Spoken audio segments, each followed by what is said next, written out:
You're listening to the Armchair GM Sports Network.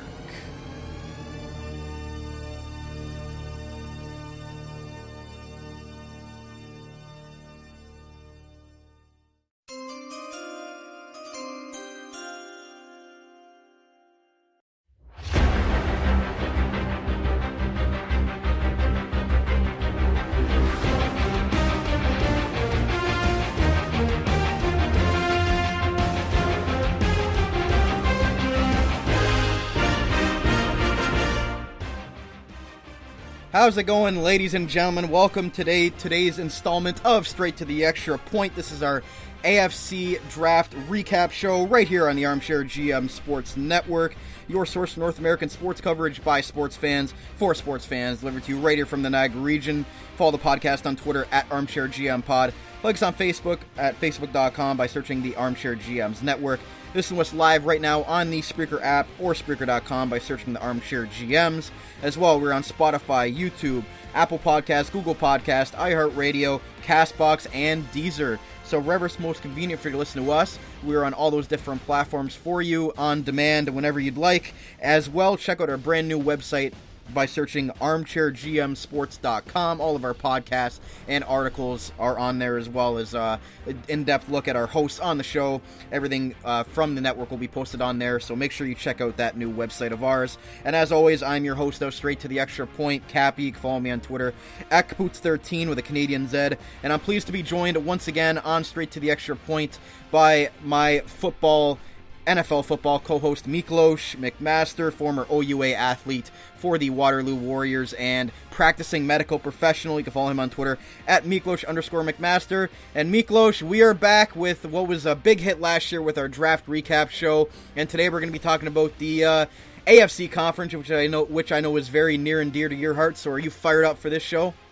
Coach, it's the best time of the year. NFL draft outside of the regular season, of course. I'm so fired up with this. Loved doing the show last year. Ready to do it again. Yep, and we've got a lot of different fan perspectives and analysis from people that I know who cheer for teams in the AFC, so they've given me very nice write-ups to break down their thoughts on what their favorite team did in the 2020 NFL draft. And before we get into it, Miklos, it was a 3-day spectacle once again. It was a lot different than what we had expected, obviously, with what's going on with the pandemic. So Roger Goodell was doing it from his basement, and it was interesting. I mean, we might look back at this in 15, 20 years and say, you know what, I remember when that draft took place in the NFL where it wasn't on a stage and it was through Roger Goodell's basement and through the ESPN studios. Just what was your overall overview of what you thought of the NFL draft this year? How do you think that it held up given the circumstances of it not being able to be the live spectacle that it usually is? Honestly, other than the fact that you couldn't be there live and the teams couldn't welcome the players in person and everything like they usually can, I had thought there was a lot of pluses. The first round was a lot shorter than it usually is, which is usually just drawn out by making it more of a show, and it was more about the picks. I love the fact that you got to see all the players in their houses, or what supposedly is their houses, because I doubt most of those players lived in the houses that they showed on TV. But and then seeing the coaches set up, I thought all of that was super cool, and getting to see that. So it'd be interesting to see what they can do when things return to normal, to get some kind of combination of that, get more of a live look at what the coaches are doing, if they'll allow it, and the GMs and things like that. I thought all of that was really neat to have. No, I think it was as well, and the cool setup some of the GMs had. We saw your boy John Gruden have his entire draft board in the background, which was interesting. Yeah, and what we're talking about crazy war rooms, how about Mike Vrabel? Oh, my God. There's no way you don't know you're on camera, and what a legendary setup that guy had. Holy cow. Yeah, you had two guys dressed up. One kid was in the back, which it looked like he was on a toilet going to the washroom, but apparently it was a bar stool and a reflection of it, which was still hilarious to go back and look at the picture. But it looked like a lot of people were having fun with this and really brought out some character. I have to give it to Roger Goodell. He actually showed some personality as well, telling the fans to come on and boo him and things like that. And he was actually showing that he has some personality underneath all that persona that he puts on as the commissioner of the NFL. What did you think of when the teams were picking they had the fans in the background of Goodell's on his TV there. I liked how the Chargers didn't even have 12 fans to even put onto the camera, so they had to put Charger logos on some of the places that should have had fans on it. I thought that was pretty funny. Yeah, I thought that was a cool setup too, but oh my god, it did not get less awkward. Every pick, Roger Goodell, like, come on, guys, let's go. It's like, oh, okay, yeah. Rog, like, we get it, man. And like, honestly, yeah, personality, but it really seemed like he was an alien who has watched human beings from afar and is like, this is how I'll act to have personality. It was just so weird. And for all the Canadian viewers, I told Harry it reminded me of Stephen Harper trying to relate to people. Just like, so painfully awkward, and like you can see he's trying to relate, and it's like, man, like not the greatest look. No, not at all. And him doing the skull was pretty cringe. I'll have to say that. The Vikings. Gotta give him credit though for giving into the personality, trying to sell it to the fans. It was. By the end of it, he was sitting on his chair there. He was about done with it by the end of the draft. But it was a cool way to kind of, just deliver the content of the draft this year. They broke a ton of ratings with the amount of viewership they got, because what else is going on right now to watch? So, but over the 3 days, I'm sure it, like you were saying, their TV ratings must have, skyrocketed, and they must have profited off it a lot. And also, they raised a lot of money for the pandemic as well with their COVID-19. I think it was a telethon that they were doing or something like that, but they raised a lot of money for themselves and for great causes, and throughout the show they were just acknowledging all the great people who were helping keep us safe during this time. It was a great 3-day spectacle from what I was able to see of it when I wasn't working, but the first round I got to see in full, and it was just really cool to see the draft still go on, despite what's going on right now in the world. So I was pretty content with how it went overall. Yeah, I thought it, honestly, all things considered, I thought it was incredible. It's the most I've watched the later rounds live, because I usually just kind of follow them on the tracker and not actually watching the stream live. So I will give it. It was a lot more entertaining, and it felt like it had a better pace than the draft usually does. It feels like it can really bog down sometimes in previous years. No, absolutely. And we actually didn't see a lot of technical difficulties like we expected from Dave Gettleman and others who were, not very technologically sound. So that was good also, that we, for the most part, didn't really get any delays for technology issues. Yeah, for sure. So with that being said, guys, let's get into the draft. And again, on today's show, we're just going over the American Football Conference. On Thursday, we are recapping the NFC. So if you're into the AFC, tune into this show. And the NFC teams, I guess you'll have to just wait a few days. But today we're going to focus on Al Davis's American Football Conference, right, Miklos? Absolutely. And with that being said, let's get right into the AFC, starting off with the AFC East. Let's do it. And we're going to start off with, the popular team around here in this area. We have the Buffalo Bills here in here close to Western New York. Bills Mafia. Got some Bills perspective for you from some fans out there. Just have to pull it up here.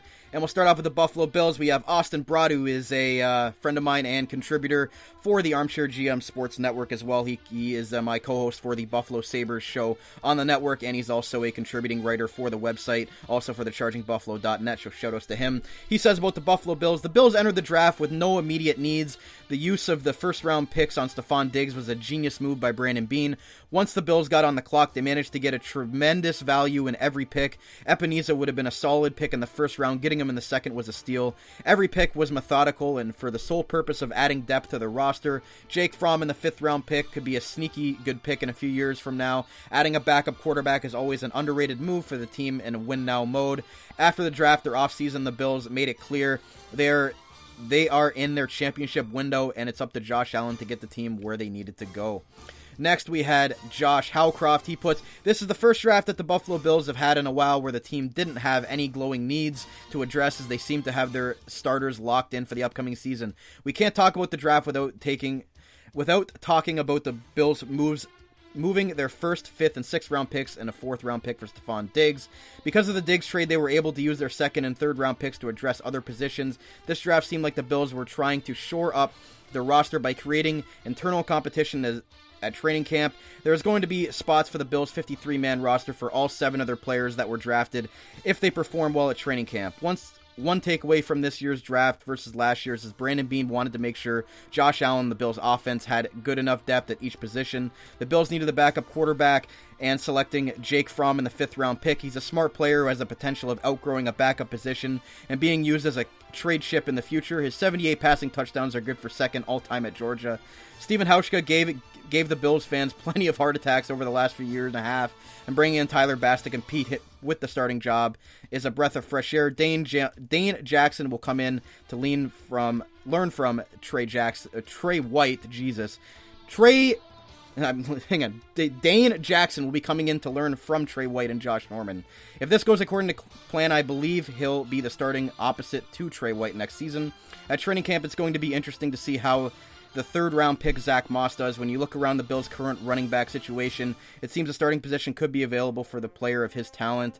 The addition of A.J. Epineza is a smart pick in my opinion.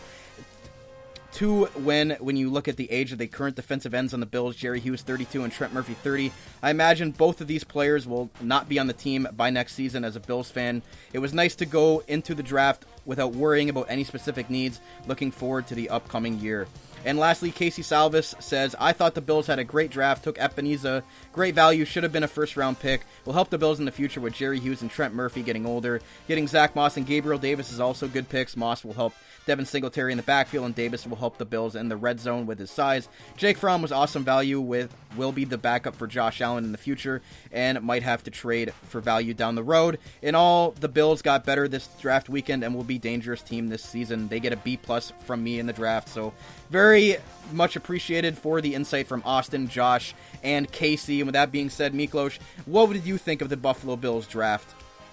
I think they, based on the fact that they traded a bunch of picks, as was mentioned previously, for Stephon Diggs, which immediately upgraded their receiver core, which was basically the most glaring need that I could see on their on their rosters, that they needed to get Josh Allen some more weapons. They trust Josh Allen. He's their quarterback of the future. The defense is rock solid, so now you need to surround him with weapons. And then from there, I think they just took what the draft gave to them. And what the draft gave to them was a lot of surprising drops. I mean, all of us talked about in the draft pre-show that A.J. Epineza was a first-round pick by all of us. We all thought that. And to have him drop to them in a second, I think is incredible. It's a steal for them, especially with Jerry Hughes getting older and him being their serious pass rusher. And I know they brought in Mario Addison from Carolina, but still, you want to add more depth and an up-and-comer, and getting A.J. Epineza in the second was incredible. And then talking about another slide, Jake Fromm, I can't believe he fell all the way to the 5th, which was shocking, I'm sure, to him as well. And to add him, I mean, if he's there in the 5th, what are you going to do? Not take a guy like that? I mean, he comes out of Georgia, he comes from a pro-ready program. He's got a lot of experience. He performed really well, played in a national championship game, and almost won a national championship game. And why wouldn't you add the guy like that to the quarterback room, for like trade bait or whatever, just to round out and have a solid backup? So overall, I think it was a really, really solid draft by the Bills. No, I agree. And, for the Bills, who are continuing to build as the team to beat in the the AFC East, with the Patriots obviously in a transition phase, their biggest needs were edge rusher, corner, running back, offensive line, and linebacker. And they did just that with most of that. I mean, they got Epineza with the second-round pick. I thought he was a complete steal at number 54. Like you just mentioned, we talked about many a times that he was a first-round talent for sure. Then they also picked up another running back and a corner as well in the 7th round. Jake Fromm, for that value, you couldn't not take Jake Fromm, in my opinion there. I just think he, with how far he fell, I was actually upset that my Atlanta Falcons didn't take a flyer on him, as they don't really have somebody waiting in the wings for when Matt Ryan is ready to hang it up. But I think Fromm coming in there and giving Josh Allen lighting a fire under Josh Allen to say, you know what, I really need to step it up to another notch here, or this young kid's going to come and try to take my job from me. So I really like the fact that they drafted Jake Fromm as well. And Gabriel Davis and Zach Moss are two good playmakers in the 3rd and 4th round. And then taking the kicker, who obviously Hauschka has been very inconsistent as of late for the Bills. So why not take a kicker with one of those picks? So I'm pretty happy with the Bills draft. I think they did a pretty good job. What would you grade them, Miklos, if you were to give them a grade? I just wanted a couple more points. I think just mentioning on one of the comments, to say Dane Jackson's going to start last year as a 7th round pick, you would need quite the jump from him to come up, I think, and be starting next year. But it's always good to add value there. And then Tyler Bass, I got to say, I'm surprised more kickers weren't taken, given how since the rule change, and even since some of the more senior kickers have retired, plus the rule change moving the extra points back, I feel like kicking has really taken a dive in the NFL. It's been pretty awful. It's pretty regular to see teams having kicker struggles and going through lots of kickers and not being able to nail down consistency there. So I think I don't know if the kickers on a whole have gone down a little bit in terms of skill level. Pat McAfee could definitely fill us in on this. Shout out to the brand. But yeah, I really feel like something needs to be done there with all the difficulties that teams have been having with kicking. But overall, I'd say that this is a solid B+ draft for me. I mean, AJ Epinesa was a steal, but you filled a lot of needs and depth. You added Zach Moss to complement Devin Singletary. You used your 1st round pick to get Stephon Diggs, who is now your primary number 1 wide receiver out there. You pick up Jake Fromm to round out your quarterback room, some wide receiver depth, and Dane Jackson for the quarterback room, and then Tyler Bass to push Steven Hauschka. Overall, I think a very, very solid draft. Yeah, I mean, I'd agree with you that getting rid of the 1st round pick to get one of the elite receivers in the NFL, or one of the elite receivers in the NFL, and Stephon Diggs from the Vikings on a very team friendly contract for the next few years. I think it was a very nice move that they really had to address. Receiver and playmaking was their number 1 need. I tend to agree with you. I think Casey's thought on Dane Jackson being the opposite to Trey White in his first year is a kind of a stretch. They still have EJ Gaines there. Obviously, they bring in Josh Norman. They have Levi Wallace as well. So I think he's going to have to work his way up a little bit, but I do think he brings a nice piece to added depth on the cornerback position, which has gotten a lot better this offseason for the Bills. Yeah, absolutely. To give Trey White some help. So overall, I'd give the Bills around a B or a B+, just for the fact that they were able to get Epinesa with their 2nd round pick, not having a 1st round pick. So I would give the Bills around a B to a B+ on their draft. Yeah. Do you really have are you really thinking of grades or anything like that, or you're just No, that's why I was saying B+ for the Bills. A very solid draft, nothing flashy, because I think really they addressed their needs in free agency there. Whenever they picked up Josh Norman and Stephon Diggs, and then all they needed to do was add depth and competition through the draft, and I think that they did that. Okay, perfect. So we'll move on from the Buffalo Bills, and again, thank you to Austin, Casey, and Josh for that great insight for their Buffalo Bills. Moving on here to the Miami Dolphins. Don't have any fan perspective from the Dolphins, but Miklos, you might have a perspective as your father is a Miami Dolphins fan, so maybe you could just quickly touch on what his thought of his Miami Dolphins draft was before we get into our thoughts on it. Well, he's been a struggling, suffering fan and hasn't been really following them as closely of late. But overall, I think he liked a lot of the things that they did. Obviously, getting Tua at 5 without having to give up any of their ridiculous draft capital was really a dream come true for the Dolphins. Despite his lengthy injury history, this guy is just an absolute specimen, overall talent. And the biggest knock on him, other than the injuries, was that he played on a team that was super talented. That's a bad thing to have.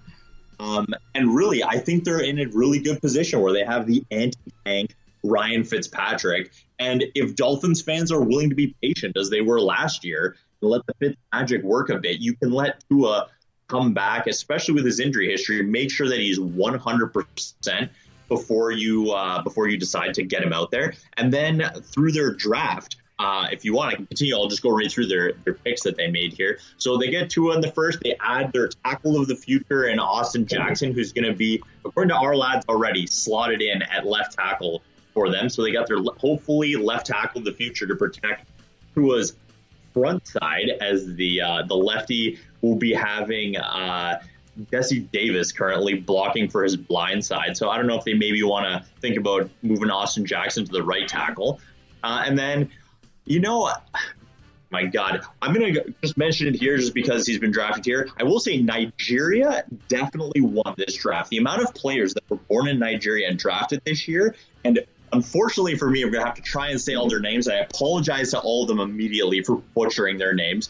These guys have got some last names on them. Holy. So Noah Igbenogany from Auburn. I thought that was a bit surprising, given some of the corners that were on the board. He seems like more of a raw prospect, not fully finished. I mean, he's definitely talented and he has the tools there.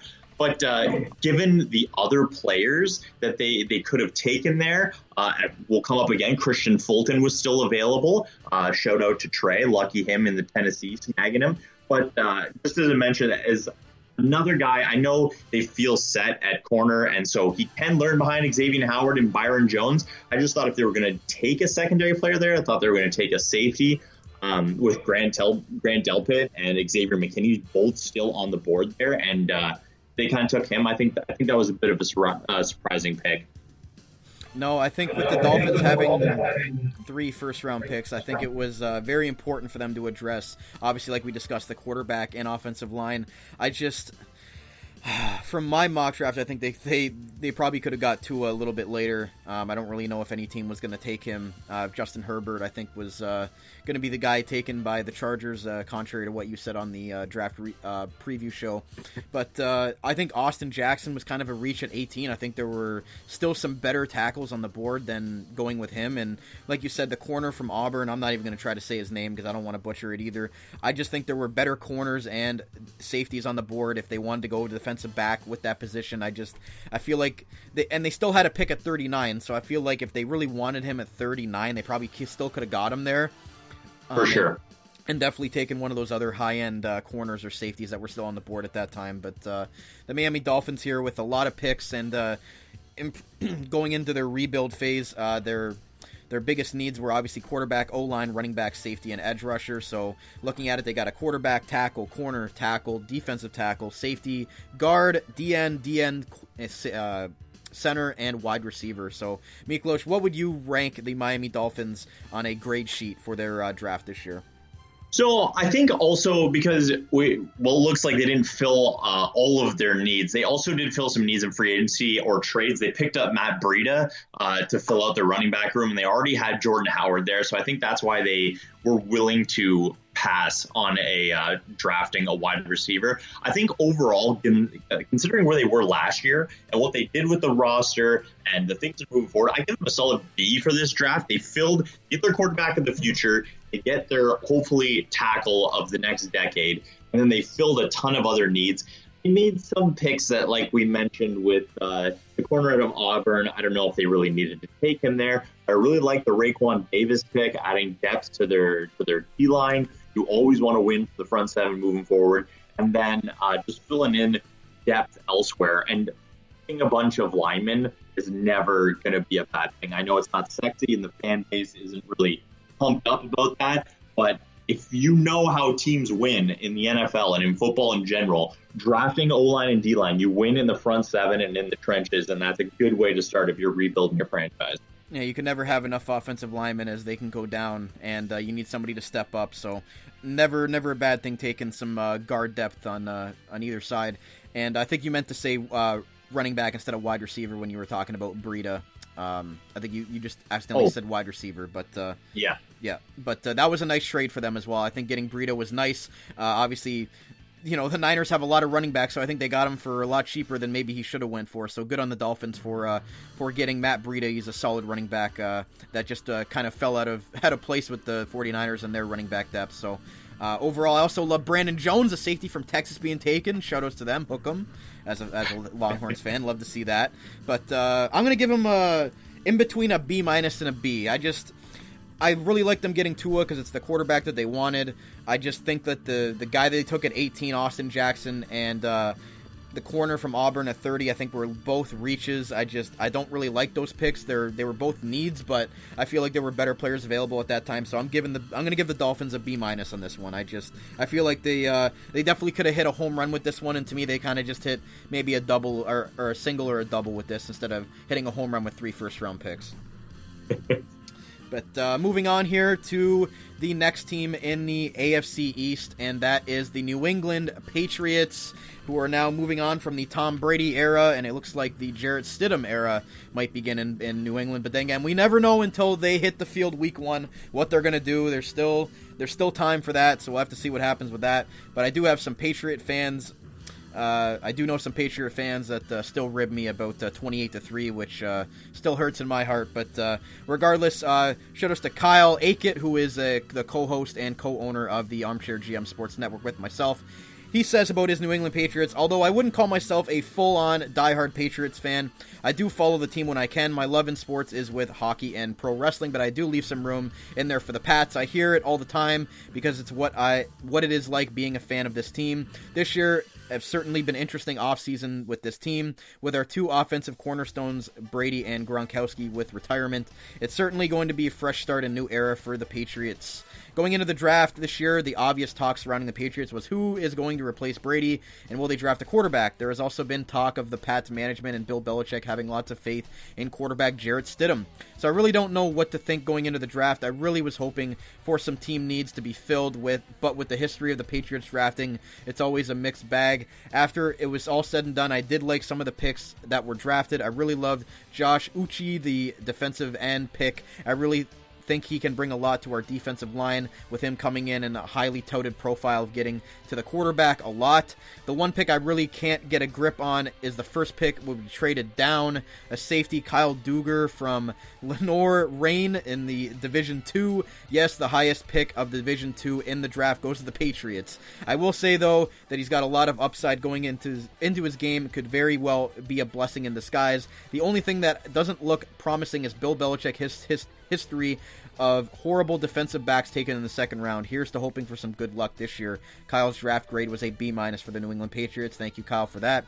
And lastly, Fiore Costa puts the Patriots have had some major needs entering the draft, and while they addressed a few of them, they still left a lot of questions unanswered and left fans wondering what's going to happen this season. Patriot fans were expecting a new receiver in a high-quality class of wide receivers, but Bill Belichick refrained from doing that and continued to do what he does best, trade down and gain future assets while still drafting players he wants. It seems as though the Patriots will be using the free agency market and the trade market to fill some of their major needs with the better quality replacements, but they still got a few new young players with raw talent that can be produced into eventual starters for the future.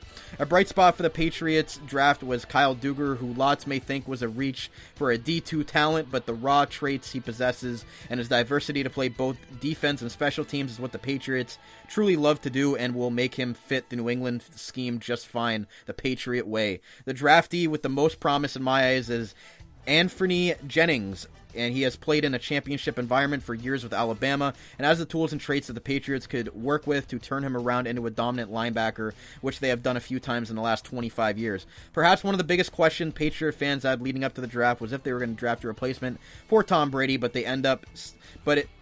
in the end, it seems as though Bill has faith in Jarrett Stidham and Brian Hoyer as the starters for 2020, unless he has something else planned in the foreseeable future. So thank you very much to Kyle and Fiore for the great thoughts on their New England Patriots. Miklos, what are your thoughts on the New England Patriots draft?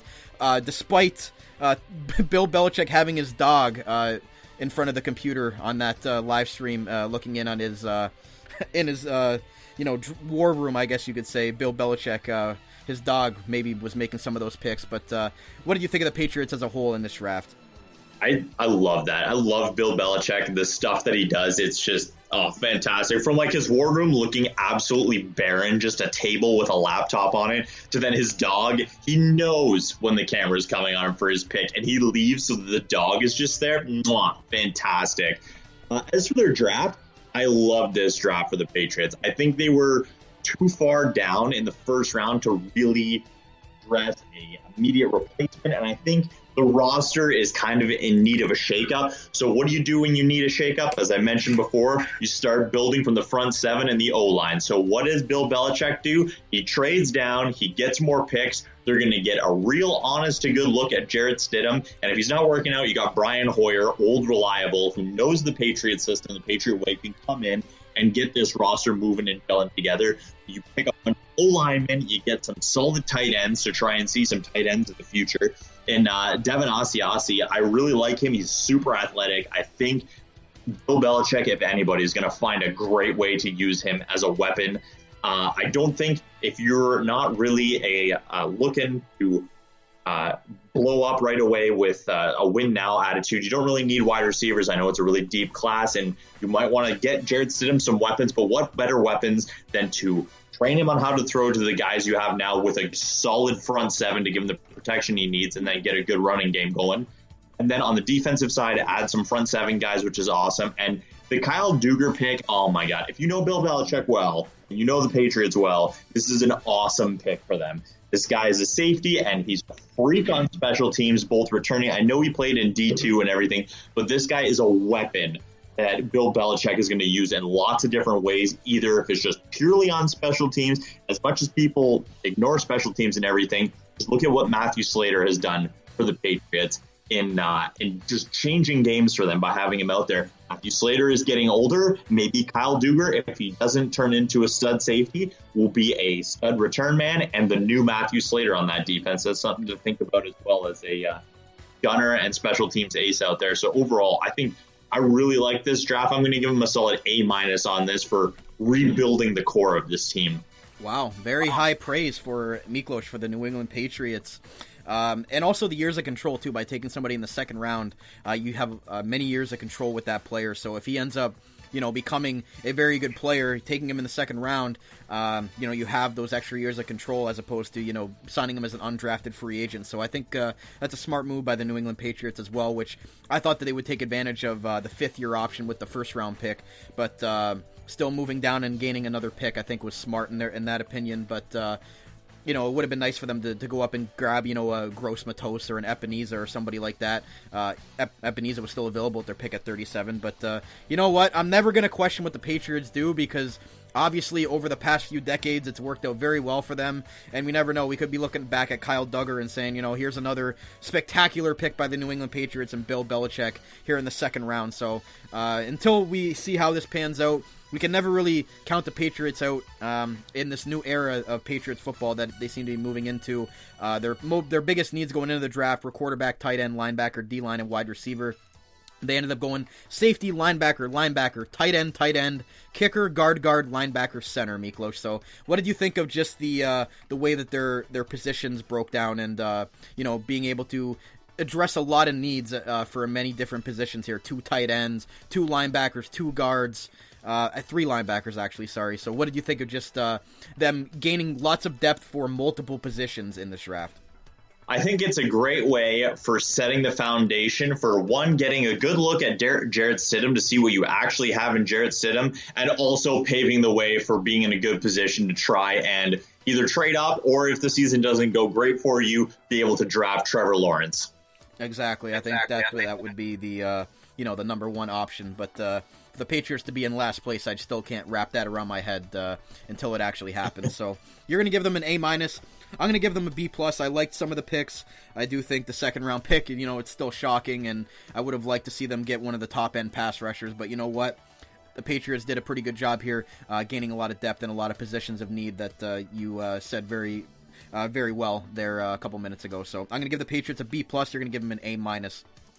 Moving into the last team in the AFC East division, and that is the New York Football Jets. And I want to give a shout out to my buddy Mike Daniel, who is a big New York Jets fan and was so enthusiastic about getting me the thoughts on the New York Jets. He was the first person to send me it even before I sent out the tweet and saying that we were doing the show like last year. He already sent me his thoughts on the New York Jets draft. So Michael, thanks so much for that, man. Appreciate your enthusiasm for the New York Jets and this show as well as an avid listener to our draft recap stuff on the network here. So Mike says, overall, Joe Douglas absolutely murdered this draft. The first year GM looked like a veteran with 2 two trade downs that deemed to be magician-like. Jets finally got their franchise QB protectors and playmakers, something the previous GM refused to do. The only selection I didn't agree with was quarterback James Morgan, not because I don't like the prospect, but because I thought it was a little too rich when there were bigger needs for the team. Their first draft showed why Jets fans were so excited about Joe Douglas. He was prepared, poised, and had a great feel for the draft board. Now next on his agenda is somehow getting ownership on board to fire Adam Gase, draft grade A-. Also wanted to throw in a tidbit. Joe Douglas invested more capital in QB supporting positions with his first two picks with 1,560 points on the trade value chart than Mike Magnan, I guess was their old GM, did with 34 of his 1,141. So I guess Joe Douglas really invested a lot of money into protecting Sam Darnold, which they really needed to do. So Mike, thanks a lot for getting us that and your enthusiasm for the show. Miklos, what do you think of the New York Jets draft as a whole? Well, like I mentioned in the pre-draft show, this is a Noah's Ark draft for the Jets. They need two of everything. These guys, with the roster that they have, due to past administrations, really would have to stray pretty hard to go wrong in this draft because you have so many needs across the board. I think Mekhi Becton was a solid pick. You have your quarterback of the future. You need someone to protect him, so they're getting their left tackle of the future. I'm amazed they didn't give his dad a call to get their nose tackle of the future. That guy is a mammoth. But they get Mekhi Becton out there, left tackle of the future. Especially, I love the way, like, mentioning that he was like a veteran GM out there. I really agree with that because how loaded this draft class was at wide receiver would have been very easy. Like, we predicted them to take CeeDee Lamb there, but I think it was really smart to get the left tackle of the future. And because it was such a deep class, you can still get a really quality receiver like Denzel Mims in the second and get some more weapons for Sam Darnold while still addressing better players earlier, which you could do. I like LaMichael Pirine. That pick's giving some Le'Veon Bell some help. You added some depth on the O-line with Cameron Clark as well. You can see why James Morgan, it feels like you should have addressed some other things in the draft instead of getting a quarterback. But if you really look with David Fales hasn't really done anything in the league, and I don't know if he can really be trusted as a good backup. And they have Mike White as well on the roster. I think James Morgan, you want to give Sam Darnold a good QB room as well. You can't just have him as the only guy out there. So I don't think it's a bad pick. If a guy they like in the fourth round, you had 3 fourth-round picks. You're adding depth to the QB room. You need depth everywhere. I'm okay with that pick. And then you get Ashton Davis to come in to supplement the safeties in there. If there was any pick that I thought was a bit rich, it was taking Ashton Davis in the third. I mean, you have Jamal Adams and Marcus May there. I know Jamal Adams has had his issues with management and everything, but if he really is your franchise player and your leader, which he definitely is, I think you could have addressed that third-round pick to bring something in other than, which is obviously a strength of their team and the safety. Overall, I thought it was pretty solid draft. I'm going to give it a B to a B+. Okay, so you're on a B to a B+ for the New York Jets. I can't really, go off what you said or I can't say anything better than what you said about the Jets draft. You did a great job. But I really liked them getting Mekhi Becton at 11. I know CeeDee Lamb and the receivers were there, but looking at it afterwards, they got Denzel Mims, who was an absolute stud in the second round. So they end up getting their receiver anyway. They really needed to address offensive line and protecting Sam Darnold, as Mike mentioned. Their biggest needs are wide receiver, edge rusher, offensive line, corner, and running back. And having 2 third-round picks, 3 fourth-round picks, a fifth and a sixth, I think they did a pretty good job here. Like you said, they had a lot of holes to fill, anywhere under the sun on their team. But I like Bryce Hall in the 5th round. I think he's a nice corner from Virginia that I've seen people, say that he might be a very nice sleeper in the late rounds of this draft. So I think Bryce Hall is a nice pick in the 5th round. And there's nothing else really I can mention about it other than I think that the Jets did what they needed to do. Offensive tackle was their number one pick. Then they took a wide receiver, Ashtyn Davis. Yes, it was kind of weird to see them take a safety, but it is what it is. And then they got some, the backup quarterback there and the running back, P. Ryan as well. So I think it's a pretty solid draft for the Jets, who, over the years have had a lot of negativity and negative press surrounding the team and just their drafts in general. But I think this year they did a pretty good job at trying to turn the tide there with the negativity around this team. So I'm going to go with Miklos here and give them a B to a B plus as well. I'm going to stick with the B, but I really like the Jets draft here. I think it was a pretty solid draft for them, and as Mike said, the new regime there trying to turn things around. So I think the Jets get a thumbs up from me for sure for where they were in the draft, and they still have a lot of needs to address as well, but that's part of their rebuild process, is it not, Miklos? Absolutely. First step, changing the culture. Next step, starting to rebuild the roster with guys who will change that culture for you. Yep. So overall, on the Bills, I'm a B+. Miklos was a B+. Dolphins, I was a B-. Miklos was a B. Patriots, I'm a B+. Miklos A-. And the Jets, I was a B, and Miklos was a fringe B to a B+ for the New York Jets. And that is it for the AFC East recap. And we're going to take our first commercial break on the show today, and we'll come back with the AFC North part of the draft recap. So we'll be right back here on Straight to the Extra Point on the Armchair GM Sports Network.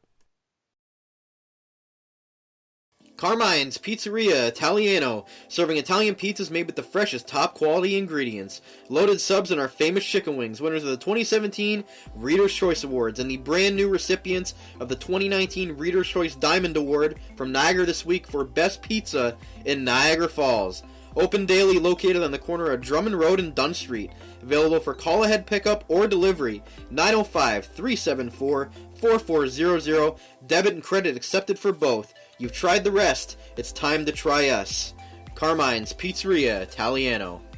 Attention job seekers. If you're currently looking for work in the Niagara region, you owe it to yourself to check out the services provided by the Niagara Employment Help Center, located at 6100 Thoroldstone Road, Niagara Falls. Free services include resource area open to the public, resume and cover letter writing, community resource and referral information, local labor market information, job search strategies, assistance with clarifying employment training and career goals, employment counseling and job search support, second career information and registration assistance, and check out our available workshops under our events calendar on our website for more details at www.ehc.on.ca, the Niagara Employment Help Center. Marcel Dion Inc. Come in and check out our store and meet Marcel Dion himself. We have wall-to-wall NFL, MLB, and NHL licensed products and all kinds of collectibles. We specialize in autographed sports memorabilia. If you don't see what you're looking for, just ask and we'll find it for you. So next time you need a great gift idea for that sports fanatic in your life, or you need to add to your own collection, come visit us first. You won't be disappointed. 905-357-7678, Marcel Dion Inc. Chippin' Charlie's, it's where the locals go. Fun, friendly, and entertaining staff. You're not just a customer, you're family. Lots of TVs, amazing food, and always a great time. Open daily 11 a.m. to 2 a.m. Call 905-371-3428 for inquiries and reservations, located at 8189 Lundy's Lane, Niagara Falls. Chippin' Charlie's, it's where the locals go.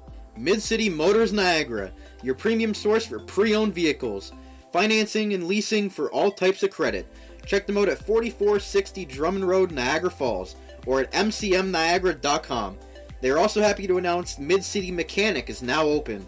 They can repair, maintain, and service all makes and models of vehicles.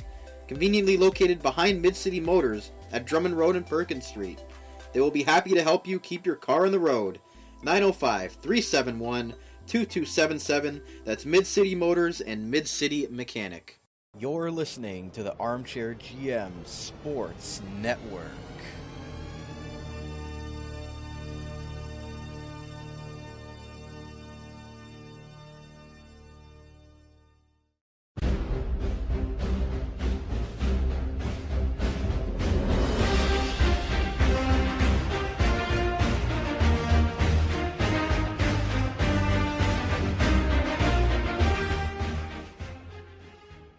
Alright guys, welcome back to the second segment of today's AFC Draft Recap Show right here on the Armchair GM Sports Network. And Miklos, we're going to go over the AFC North next, but I want to give a shout out to Kyle, co-owner of the Armchair GM Sports Network, who had a question for you in the chat, actually, that I forgot to see there. Pat should have taken a flyer on Fromm. He was upset about that, but he also says, N'Keal Harry most likely a weapon for Jarrett Stidham. I think he's asking you a question with that. God, I really want to love N'Keal Harry. I loved with what he did at Arizona State, and he really struggled in his first year with the Patriots. I know he had some good games there with Tom Brady. Maybe all he needs is this long off season. He can come back and start being a weapon for Jarrett Stidham. I think because they have him and Mohamed Sanu there, and they still have Julian Edelman, I think that's another reason that Bill Belichick was comfortable not needing to take a flyer on a wide receiver or draft a wide receiver early in this draft. So hopefully he can make that development. I know Bill Belichick, if we're going to knock him for anything, he has definitely had some struggles with drafting wide receivers in the past. So hopefully he can take that next step. I'm really rooting for the guy. I really like him a lot. So it is possible that he could emerge as their number one threat alongside Julian Edelman for Stidham in this future season. And he was drafted in the first round last year, so he has the 5th year of control if he ever does pan out. And the Steelers, the Patriots will then, have a great receiver with some term left on his contract. So there's always that as well. There you go. Yep. And moving on here to the AFC North Division, and we have the Baltimore Ravens starting off here with MVP Lamar Jackson, who the Ravens really came on last year, revamping their entire offense around Lamar Jackson, and they really took the league by storm and obviously lost in the divisional round to the Tennessee Titans, but they'll be looking to get back with that experience and hopefully be a team that can contend with the Chiefs for the AFC title once again this year. And one Baltimore Ravens fan got me in his thoughts very, very late, but they got in, so shout-outs to my friend Jean-Andre Marchand, who says, "Oh boy, was this Ravens draft ever an interesting one? DaCosta shows that his experience behind Ozzie Newsome as the assistant GM has certainly paid off in the last 2 seasons since being promoted to GM after Ozzie's retirement. To start off, we have ourselves a top 15 worthy talent in Patrick Queen, the linebacker. Other positions were heavily loaded and fortunately for us was knocked down to projection ladder close to our draft position. Losing Mosley last year hurt at times, but it showed a lot in spots where the run game could have been slowed down if he was there. Queen is a very analytical, smart, and calculated player, almost the perception level of Ray Lewis, but a laid-back version who isn't a hype war god at the start of games. Dobbins will likely be our safety net at running back should Ingram or Gus go down after or before the playoffs this year. This pick excited John Harbaugh most at this year's draft. The man sees something special in him. Justin Madubuike was my personal favorite pick. His heart poured out completely when he was picked. I love his passion and his heart, and it's those players that fit into the current family locker room we have here in Baltimore. I give this draft an A- as we didn't get any top 10 worthy talents, but made the most of our draft position. So thank you very much, Jean-Andre Marchand, for your thoughts on the Baltimore Ravens. Miklos, what were your thoughts on the Ravens draft? And I know we were talking during the commercial break. It just seems like these teams that were already really good, like Baltimore and San Francisco, the rich got richer, and sometimes you wonder if teams are even in the same league as other teams that just seem to... Great players seem to fall to these great teams all the time, and it's frustrating at times, right? I mean, it just goes to show you what a well-run front office can do for a league. You saw how fast things changed in San Francisco when they got John Lynch in there and really changed how the front office was set up. And the Ravens have consistently had an excellent front office. They mentioned Ozzie Newsome, who is a titan in GM circles, and the carryover is very obvious. This draft, I mean, they had Patrick Queen, who I loved. And before we got Corey Littleton for the Raiders in free agency, I was all in on the Raiders drafting Patrick Queen at the 19th overall slot if he was available there. This is a new era NFL. You don't have the big, bruising Ray Lewis type linebackers anymore in the league. And Patrick Queen, well, he's a little undersized when you look at traditional linebackers. The athleticism and the physicality is perfect for Baltimore. You get J.K. Dobbins, which is just a luxury pick based on how their roster is set up. Your front seven is rock solid on both sides of the ball with the O-line and D-line. So you have J.K. Dobbins there, who is hyper talented. Mark Ingram, if you want to give him some load management to make sure that he still has the tread and the fuel in the tank at the end of the season when you go to the playoffs, hell yeah, get the game going, get Lamar Jackson, get those points up on the board, and guess what, Mark, take a seat on the bench, buddy, cool your jets. J.K. Dobbins, let it rip. He's learned behind one of the best, and he'll get lots of reps, I'm sure, as they manage their stud running back who is near the end of his career. Then they go get Devin Duvernay, who I will leave the analysis to you, but that's a solid pickup for their wide receiving core, giving more weapons to Lamar Jackson.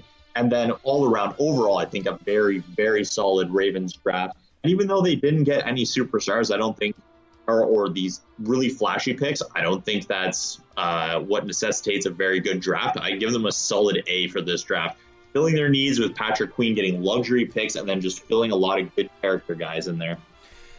Great analysis, Miklos. I'm with you on the Ravens here. I got to give them an A as well. Just an unbelievable draft, given their draft position, drafting 28th as being the team, one of the teams that went to the second round of the playoffs this year.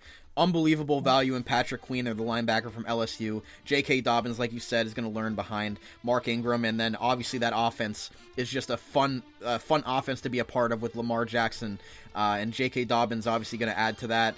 Their biggest needs going into the draft were linebacker, O-line, wide receiver, edge rusher, D-line. Well, guess what? They pretty much covered all those bases, except they took a guard in the third and fourth round with Tyree Phillips and Ben Bredesen. So they took two guards. Not very high, like some of their other picks here, but I know you want to hear my reaction on it. Devin Duvernay, the wide receiver from Texas, hook him. Just a great. He is gonna.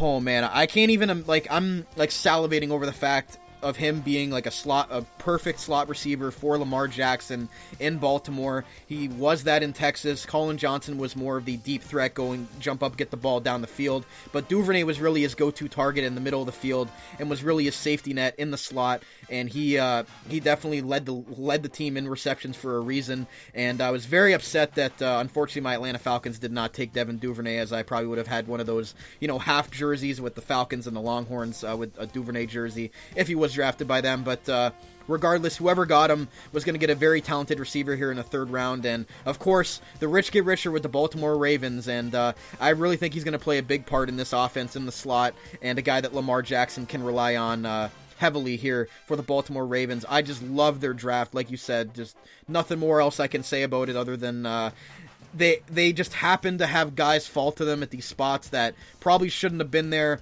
and they just took advantage of it. They had four third-round picks, so that obviously helps as well. But other than that, they just had one pick in each other round, and they still come away with one of the better drafts, best drafts in the entire league this year. So 2 thumbs up for me with the Baltimore Ravens. Like you, I give them an A all around. And again, just that's what great organizations do, and Baltimore is trying to establish himself as that once again going into next year. So nothing really much else I can say about the Ravens other than great job as usual.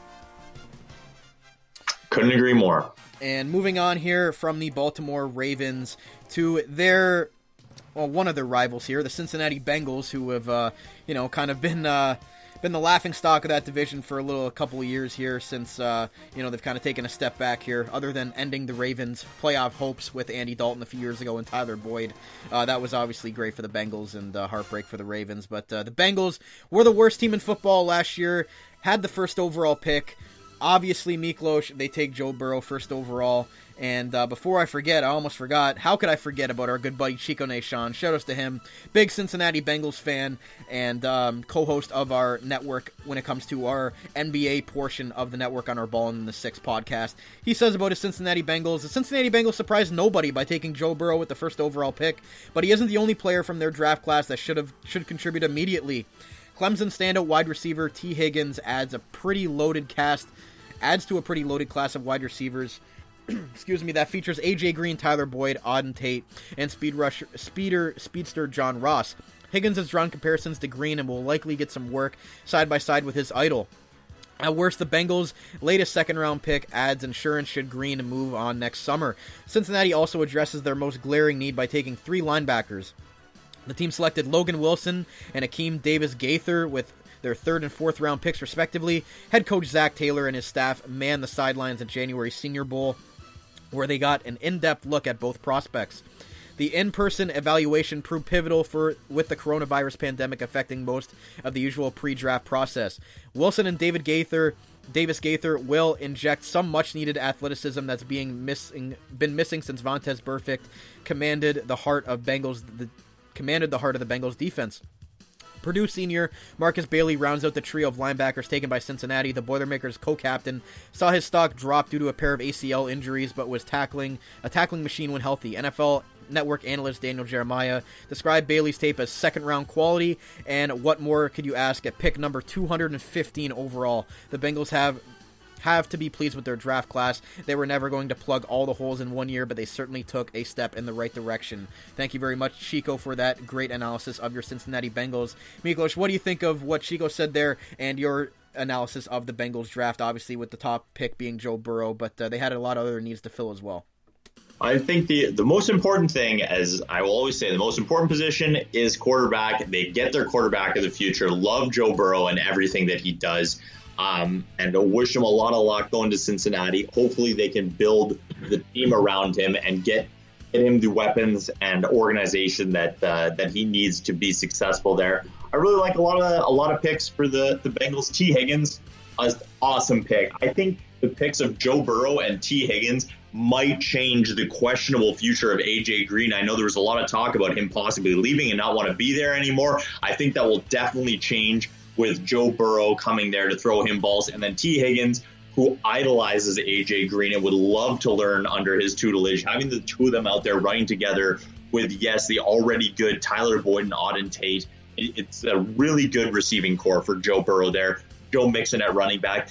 The one thing that surprised me, I know they picked up Xavier Suafilo in free agency, but I really thought they would address the O-line maybe in the third round to get some more protection, because I don't know how crazy I am about the offensive line that they have there in front of Joe Burrow. Linebacker was an obvious need, and I think Akeem Davis Gaither and Logan Wilson were both good draft picks, and as Chico mentioned, the coaching staff got a close and personal look at both these guys at the Senior Bowl, so they got to see a better look than maybe some other coaching staffs did. What definitely led to those two picks.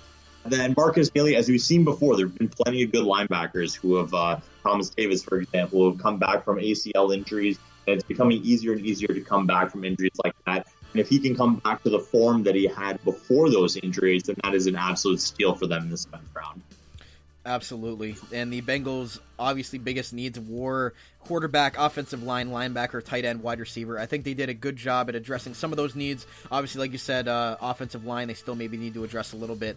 But like Chico mentioned, you're not going to address every single need in one draft for a team that finished last place in the NFL last year. So you're going to it's going to be a little bit of a process here. But great start getting your quarterback, Joe Burrow. And like you said, T. Higgins and A.J. Green side by side. That's going to be dynamic to watch. And maybe A.J. Green changes his perspective on the Bengals and ends up staying there. But it definitely looks a lot better of an offense already by adding just a wide receiver and a quarterback than it did last year. I really like the pick of Khalid Kareem in the 5th round, the DN from Notre Dame. I really think that he is a sneaky good pick in this draft, a guy that I saw going in the 3rd or 4th round. Falls to the 5th round here for the Bengals, and like Chico said there nicely about Marcus Bailey, Daniel Jeremiah said he was possibly a 2nd-round talent, and you get him 215th overall. So I think the Bengals did a very good job, despite the lack of picks that they had, really taking advantage of some of the spots that they were in, and like you said, getting 2 solid linebackers there in Wilson and Davis Gaither. I'm going to give the Bengals a B+ for this draft. I think they did a really nice job at addressing the needs that they had. They still need more needs, but for me, they get their franchise quarterback and a very solid receiver that could be a number 2 or possibly a number 1 for them, and filling other needs as well, and a nice late round pick. So I'm going to give them a B+, maybe even a generous A- range there if I had to really choose a B-, between a B- and an A+ for the Bengals for me. Miklos, what were your thoughts on it? Oh, okay. We're going to just take a quick commercial break. Yeah, I was going to say, I completely forgot I didn't mention my grade for them, but I definitely go with a B+ for the Bengals. Can you still hear me? Oh, yeah. Okay, sorry. Yeah, I was going to say, I really think B+ to A- for me, too. Depending on how these turn out, I think the linebackers were a good pick. I really thought they might have taken an O-lineman to give Joe Burrow some more help. B+ to A- for sure. Yeah, I'm on B plus A minus for the Bengals. Very nice draft for them, and continuing to build. Hopefully, a lot better than last place in the NFL last year. So they'll be looking to get a lot better than that this year. And they had a great start with this draft. So thumbs up for the Bengals in this draft. Moving on here from the Cincinnati Bengals, and we had the other team in the AFC North here with the Cleveland Browns. Don't have any Browns perspective, unfortunately, but Miklos, what are your thoughts on the Cleveland Browns draft, as they definitely had some holes to fill there. As many years with the Browns, it seems like they're always looking to the draft every single year to try to think that this is going to be their year. They finished 6-10 last year, obviously a very disappointing year, but what do you think of them? Their biggest needs were offensive tackle, safety, linebacker, D-line, and wide receiver. Yeah, I think, honestly, after this draft, there is no more excuses for the Browns this year. So you have your quarterback, franchise quarterback of the future in Baker Mayfield. You have your stud running back in Nick Chubb, and you also have Kareem Hunt, which is ridiculous to have the two of those guys on the same team. You have Odell Beckham and Jarvis Landry on the same roster, which is outrageous. Not to mention the other weapons you have. You pick up Austin Hooper in free agency. Then, also in free agency, you go out and you pick up Jack Conklin to be your right tackle of the future. You draft Jedrick Wills, Alabama offensive lineman, now your left tackle of the future to round out and solidify that offensive line. That offense has no excuse anymore. You move to the defensive side. The D-line is solid. You pick up Jacob Phillips from one of the billion LSU players drafted this year to add another solid linebacker to your linebacking core. So your linebacking core should now be rock solid behind that ridiculous D-line. And then you go and add Grant Delpit, who I love, and I love every safety that comes out of LSU. They're all incredible. And you add him to Carl Joseph and Denzel Ward and Greedy Williams. This team has no excuses this year. I thought it was a rock-solid draft. They filled in the needs that they had. They picked up their free safety of the future. They picked up the linebacker that they needed. They get their left tackle. And then they even add Donovan Peoples-Jones to get them some wide receiver depth if their superstars don't take every ball, which they should. Overall, I thought it was a very solid draft, and this team needs to get its shit together. Yeah, no excuses for the Browns, like you said. I think having Jedrick Wills fall to them at number 10 was an absolute steal, and Grant Dalpit falling all the way to them at 44. I couldn't believe that. For, him and McKinney were arguably the best safeties in the draft. 1, 2, we've seen them swapped many times, who was 1, who was 2. But the fact that they got arguably the best offensive lineman in the draft at 10 and the best safety at 44, and then adding some depth on linebacker as well. And I think Donovan Peoples-Jones, like you mentioned, is a very, very nice pick from Michigan in the 6th round there as the star wide receiver for the Michigan Wolverines last year. I really, really like this draft for for the Cleveland Browns, and like you said, no excuses.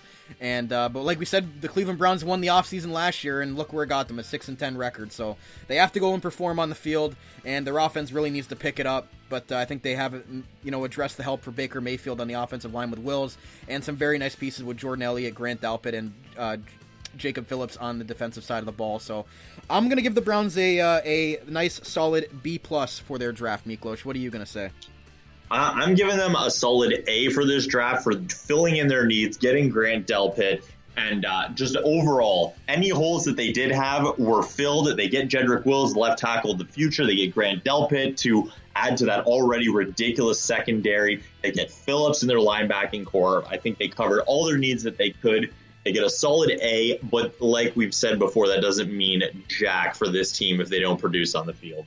Exactly. They filled their needs, but we'll see once they hit the field what Cleveland Browns we're going to get, if it's going to be the Browns of every other year, or if they're finally going to take that step and become a contender here in the NFC, or in the NFL, and specifically here in the AFC North division. Moving on here from the Browns into the last team here in the AFC North, and that is the Pittsburgh Steelers, very popular team around this area as well. And got a Steelers perspective from my friend Nick Cicino. He says about the Pittsburgh Steelers. He says, so the Steelers did not have a first-round pick, but it was well worth it. We traded for a young and proven stud and Pro Bowler safety Minkah Fitzpatrick from the Steelers for that draft pick. The Steelers' first pick was 49th and took Canadian wide receiver Chase Claypool. I thought we would have gone for an offensive line or D-line or safety, but I do like this pick. The guy's 6'4", 230-ish, and ran a 4.42, which is impressive. We don't really have a big target at wide receiver, so I could see him and Ebron scoring a lot of touchdowns. We then drafted linebackers Alex Highsmith and then running back Anthony McFarland, which gives us some depth at those positions. Not sure if either of them will have an immediate impact. The Steelers' next pick is one of my favorites because it fills a spot we need on our O-line, and the guy's been a lifelong Steelers fan. Kevin Dotson is known for his run block, but has the size to be able to turn into an all-purpose lineman. I just seen a video of him pulling a truck. Also, can you please add in Joe Burrow is going to get absolutely wrecked by the Steelers D, and Chico stinks, in better words. So that is a rib from our good buddy Nick to Chico there about the Bengals and Steelers rivalry. Thank you very much for that, Nick. And Miklos, what did you think of the Steelers draft as a whole as well?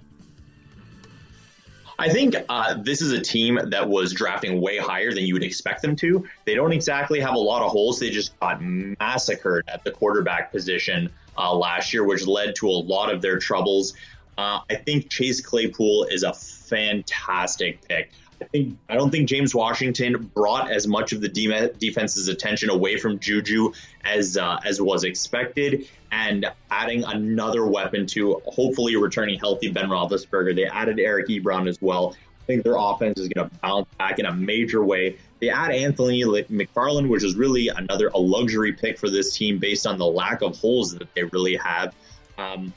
With really their only difficulties having quarterback injury problems, but they add another talented running back there. He's a speedster, good change of pace back that they can bring in to complement James Conner. And then they add guys on their defense as well, just adding depth at defensive, at the D-line and linebacker. I'm just going to mention, super cool, Carlos Davis and his twin brother, Khalil Davis, both starting D tackles for Nebraska. Both of them got drafted, which is wild. So just interesting factoid, but overall, I think very solid draft. I give them a solid B+ for this draft. They added talent and depth because they really didn't have any major holes. And with healthy quarterbacks, the Steelers are going to be a force again in the AFC North. Yeah, Mike Tomlin did an unbelievable job with them last year, despite the all the quarterback injuries, and they still managed to have a pretty decent season. Given that, they still were able to finish it with an 8-8 record, which a lot of people, given that roster that they were playing with last year, wouldn't have expected that with everything that happened the last few years with Le'Veon Bell and Antonio Brown now moving on. I think the Steelers definitely did what they could with the lack of draft picks. They had an extra fourth, but other than that, they didn't have a fifth. They didn't have a first, and they only had one pick in every other round. So I think they did a really nice job just with dealing with what they had with as far as draft picks. I really, like you said, I really like the Canadian Chase Claypool. I think he's going to be a very nice threat down the field, as Nick mentioned in his recap there. And I really also like Alex Highsmith as well, the linebacker, because, the Steelers always got to have a good linebacking core, and they always seem to get very solid linebackers in the mid-rounds that they turn into become studs. So I'm never going to question the Steelers taking a linebacker with a third-round pick. And given that, I'm going to give them a B- to a B, just because obviously they didn't really have a lot of draft picks. I like the picks that they got, but there really wasn't anything that was really... I know the Steelers fans are going to like this, but with the Ravens, I really thought that they got a very lot of high-end picks that fell to them. But the Steelers, I like their picks, but there wasn't anything that really jumped out at me like, wow, this guy is an absolute steal at this position. So I think with what they dealt with what they had, and with the lack of picks, so I'm going to give them a B- to a B for the Steelers. I think they, like you said, given a healthy quarterback, should be another contender this year with that defense already looking like it's rounding out to be another solid Pittsburgh Steelers defense that we've known over the years. And trading their first-round pick for Minkah Fitzpatrick, being a very, very good young Pro Bowl safety, I think that worked out well for them as well. Yeah, for sure it has. There's been quite a few examples of trading a first-round pick to get an absolute stud player for you. Yeah, what do you think about Khalil Mack for 2 first-round picks? I mean, I think it would be working out a lot better if the Bears could figure out what the heck they're doing with the rest of their organization. Yeah. I mean, if they continue what they're doing with their organization, it's going to look like more of a win for the Raiders trading away Khalil Mack based on what the Raiders have done with those picks, but that's not to say that he's a generational player that I'm still pissed about that we shouldn't have let go. Yeah, exactly. But as far as Pittsburgh goes, they got a really nice safety there in Minkah Fitzpatrick from the Dolphins, who were obviously just trying to, stockpile picks. And I think both teams, worked out. It worked out well for both teams with that trade, as the Steelers got Fitzpatrick, and the Dolphins ended up getting 3 first-round picks and, continuing their rebuild process. So we'll have to wait and see with that. But with that being said, I gave a grade of B- to a B for the Steelers. And Miklos, what was your grade for them? I gave them a B+. Okay, Miklos is on a B+ for the Pittsburgh Steelers. So that being said, guys, that's it for the AFC North recap. Ravens, I'm a B. Ravens were both an A for the Baltimore Ravens. The Bengals, I'm a B+, A-, as well as Miklos. The Browns, I gave them a B+. Miklos gave them a very generous A. And for the Pittsburgh Steelers, I'm a B- to a B. Miklos is on a B+ for the Steelers. So, guys, we're going to take our next commercial break on the show today and come back with the next division on our list, and that is the AFC South Division. So, we're right back here on Straight to the Extra Point on the Armchair GM Sports Network. The Blue Line Diner is Niagara's leading breakfast restaurant. Great food, great service, and where else can you see one of the NHL's greatest players having coffee and conversation with patrons? Of course, Marcel Dion Inc. is located directly next door, and Marcel is always in and out of the restaurant talking to the kids and the fans that walk through the doors. Open Tuesday through Friday, 8 a.m. to 2 p.m., and Saturday and Sunday, 8 a.m. to 1:30 p.m. 289-296-8785, the Blue Line Diner, located on Montrose Road, Niagara Falls. Simply Fit Health Club, real 24-hour access, 7 days a week. Located at 6595 Drummond Road, Niagara Falls. A clean, modern facility with top-of-the-line equipment, a friendly and non-judgmental environment, free Wi-Fi, ample parking, and more. Come in and tour their facility anytime during their office hours. 8 a.m. to 8 p.m. Monday through Friday, Saturday 9 a.m. to 6 p.m., and Sunday 10 a.m. to 4 p.m. Don't hesitate to stop in. No appointment necessary. They take pride in helping their members reach their health and fitness goals at their convenience and for the best possible price. For only $9.99 bi-weekly, members will get access to the state-of-the-art facility any day, anytime. What are you waiting for? At Simply Fit, there are no excuses, only results. Come see for yourself. 289-296-9535 or info at simplyfithealthclub.com. Simply Fit Health Club. Mick and Angelo's, Niagara Falls' premier sports kitchen and bar. We're all about food, friends, and fun. Catch the game with us and grab a delicious bite to eat while enjoying a cold beer. Bus trips to sporting events, live music performances, and sports pools throughout the year. Open daily 11 a.m. to midnight and 11 a.m. to 1 a.m. on Fridays and Saturdays. Mick and Angelo's, Niagara Falls' premier sports kitchen and bar. Canadian Wrestling Figure Store. Check out their website at cwf.ecwid.com for the best selection in Canada for WWE Elites, Basics, and exclusive action figures. Free Canada-wide shipping on any order over $200. Enter the code ARMCHAIR at checkout so they know that we sent you to receive 10% off your order. Once again, that's Canadian Wrestling Figure Store at cwf.ecwid.com. Attention employers! Finding the right candidate to meet your hiring needs requires more than just posting an advertisement and waiting for a suitable candidate to apply. Let the Niagara Employment Help Center save you valuable time and money by making your hiring process easier. Free job postings, fill job vacancies quickly and efficiently, access to a bank of potential employees, reduce employment costs, all candidates will be pre-screened, job trials and placement incentives, and financial assistance may be applicable to offset the cost of training. Again, that's Niagara Employment Help Center, located at 6100 Thoroldstone Road, Niagara Falls. www.ehc.on.ca. You're listening to the Armchair GM Sports Network.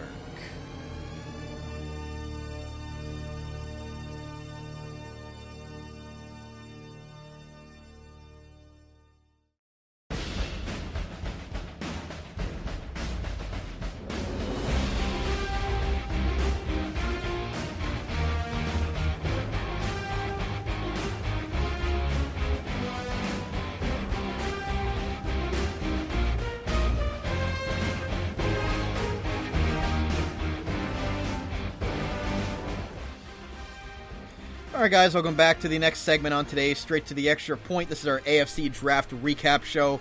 In the first couple of segments, we went over the AFC East and the AFC North. So now we're going to go fly to the South, and we're going to go to the AFC South Division. And starting off here, Miklos, with the Houston Texans. And oh boy, we've been talking about during the commercial break, and I'm sure many just football fans in general have just been wondering, what the heck has this team been doing in this current offseason? And it continues here with the draft. Yeah, I don't understand. Like I mentioned in the break, I don't understand how Bill O'Brien has his job still. Like, he has his job because they've been doing well, but I feel like they've been doing well in games despite having him as a coach and GM, because the moves he's been making. Poor Deshaun Watson, he is really making this guy's life difficult. I mean, they get rid of DeAndre Hopkins, and they bring in David Johnson, who, yeah, when he's healthy is uber talented, but that when he's healthy is a huge asterisk because he hasn't been since that explosive season that he has. And then they go replace DeAndre Hopkins with Brandon Cooks and Randall Cobb, who's about 1 billion years old. I don't know who Deshaun Watson's going to be throwing to consistently to make this offense move. And they really haven't helped him out a bunch either. And then so I guess I'll go right into the draft. I don't mind the Ross Blacklock pick, who we mentioned in the in the pre-draft show, that we saw him as jumping up draft boards and moving into a first round, possibly slot. They pick him in the second round, and I know D-line is a strength for Houston, but they have J.J. Watt's had injury history, and Whitney Merciless went down last year. They have injury history, so it's good to have depth there, and this is a talented guy who can learn beside one of the best to ever do it. So I think that's a good pick. And then Charlie Heck, I really like that pick as well in the fourth round. You're adding some strength to your offensive line, some depth there, and hopefully add some protection so Deshaun Watson isn't running for his life out there. They made Laramie Tunsil, which is why they don't have a first-round draft pick, the highest paid left tackle out there, and hopefully he, lives up to that billing. The Jonathan Greenard pick, I don't like at all. I don't know. Defensive ends out of Florida just don't do it for me. I got super hyped up for, oh my God. Now I can't remember. Jacksonville guy. Oh. Regardless, was not as hyped up as he turned out to be. And then Jochai Polite last year set a record for being the only second-round draft pick to not even make a team, who was drafted by the Jets. Like, my God. So Jonathan Greenard, not happy about that pick at all. And then John Reed, I was talking about this cornerback group that they have there. Darian Connolly is serviceable. Vernon Hargraves has been torched a lot. And you add John Reed there, maybe he can turn out to something, but we'll see. Based on the talent in this draft, I don't know. And then Isaiah Coulter, the Rhode Island wide receiver, I feel like that's too little too late to try and give Deshaun Watson some kind of a weapon out there. Overall, I'm going to give this like a C on this draft. Yeah, I'm with you on the Texans here. I already had circled down a C for my recap for the Houston Texans. I think it's kind of a shot, maybe, for Texans fans to see that them taking a wide receiver in the 7th round. It's like, well, you already gave away the best receiver, one of the, if not the best receiver in football, definitely top 3, in DeAndre Hopkins, and replaced him with, 6 years past his prime Randall Cobb, who even in Dallas as the 3rd receiver last year didn't even really produce much. I just don't really see where Houston's going here. Like you said, I do like Ross Blacklock. He was the guy we talked about on the pre-draft show that he, was first-round talent. So they got a nice pick there with 40th overall with Blacklock, the defensive tackle. But other than that, nothing else from their draft picks really stands out to me. And like I was mentioning to you, when at least Miami, they're able to stockpile picks when they trade away their players. It seems to me that Houston traded away a ton of players, and they still have nothing to show for it as far as draft picks. They had a 2nd, 3rd, 2 4ths, and a 5th. Other than that, they had nothing else. Yeah, it's unbelievable that you can get worse and lose draft capital at the same time. Yeah, I mean, they got Laramie Tunsil for that first-round pick from the Dolphins, which, he's a very highly highly paid left tackle for a reason. He was a high draft pick, and obviously they gave up the first round pick to get him. But I mean, you give up DeAndre Hopkins and you get back David Johnson, and you really have nothing to show for it here in this draft with the Houston Texans. So for me, I'm on a C with them too, because I have no idea what this team is doing in the offseason with their re-signs and with their free agency moves and their trades as well. They make me scratch my head, and for Bill O'Brien's sake, I really hope that he hits a home run with this small draft that he had here. He might be looking for a new job going into next year. Yeah, and Dante Fowler is who I was thinking of, by the way. Yeah, really. Now an Atlanta Falcon, like that. Yeah, well, same thing. He was a third overall draft pick out of Florida, was extremely touted, and has not lived up to that third overall draft billing. Don't worry, he will this year with Atlanta. You watch, 20 sacks coming his way. Anyways, we will move on here from one head-scratching team in the AFC East, or AFC South, to a team that, made a questionable move at quarterback, which people can, talk about for days, with bringing in old man Phillip Rivers. But the Indianapolis Colts, got to give them credit, man. I mean, they go and they trade away their first-round pick to get DeForest Buckner, which I think is a very, very nice move, to get a guy that, the Niners basically had to get rid of, and a Pro Bowl talent in DeForest Buckner. Awesome way to use your first-round pick, and another great trade for a team that was able to use a first-round pick to address a big need there with the Indianapolis Colts. I really like them trading their first-round pick there, and I think it was worth it to get a guy like DeForest Buckner. But other than that, Miklos, the Colts were 7-9 last year. Biggest needs were wide receiver, quarterback, defensive back, D-line, O-line. What did you think of their draft as a whole? I really like this draft. I mean, based on what this draft looked like, I don't see them getting a talented D lineman, at least DeForest Buckner quality, with the pick that they had. So I think that was a huge upgrade for them to especially get a guy that the 49ers needed to get rid of, based on their cap situation and everything. I think that's an instant upgrade. You have a proven player. This is the third time that we've mentioned that trading away your first-round draft pick, and you got a proven guy to immediately slot in there. I really like the pick of Michael Pittman. He's big wide receiver out there. They have the speedsters and T.Y. Hilton and Paris Campbell. You have Phillip Rivers. You have a good offensive line. They have a really solid offensive line in Indianapolis, and now you have some weapons. So, Phil, please stop throwing interceptions and turn it around for us. Marlon Mack had some injury history, so you go get Jonathan Taylor, who was the most proven back out there with his production with Wisconsin. The one issue that hopefully he can fix is the amount of fumbles he had. I cannot believe a guy that was this highly touted had 18 fumbles in college, which is insane that you put the ball on the ground that much. So that's something he's definitely going to have to work on. And if he can clean that up, Marlon Mack and Jonathan Taylor should be an awesome compliment for them out there. They pick up Julian Blackmon. I think that was a solid pick in the third round. You solidify another position where you have a hyper-talented starter, Malik Hooker, but some injury issues there, so you add some depth. Overall, they added some good depth around there. The one thing I will say, and to quote my brother, Harry McMaster, they did Jacoby Brissett dirty by bringing in Jacob Eason. I mean, Jacoby Brissett, I love the guy, and I know he hasn't really taken them over the edge, which is why they brought Phillip Rivers in. But then you go and bring in Jacob Eason, like, oh my God, you're going to they're bringing him fourth-round pick and the talent hype around Jacob Eason. They're bringing him in to learn from Phillip Rivers to be the quarterback of the future, and I just think that's doing a disservice to Brissett over there. Yeah, especially after Andrew Luck gave him his endorsement before he walked out the door last year and retired. I could definitely see him being a guy that the Patriots might target now as a guy that obviously knows the Patriots system and could probably go back there for a cheaper price, obviously now with the Colts having Phillip Rivers and now drafting Jacob Eason, which looks like it's going to be their quarterback of the future. So I think, like you mentioned, Jacoby Brissett's probably the odd man out there and might end up finding a new home somewhere else other than Indianapolis. But I think with Jacob Eason falling to 122nd, we discussed that guy, possibly even the Patriots taking him in the first round or second round.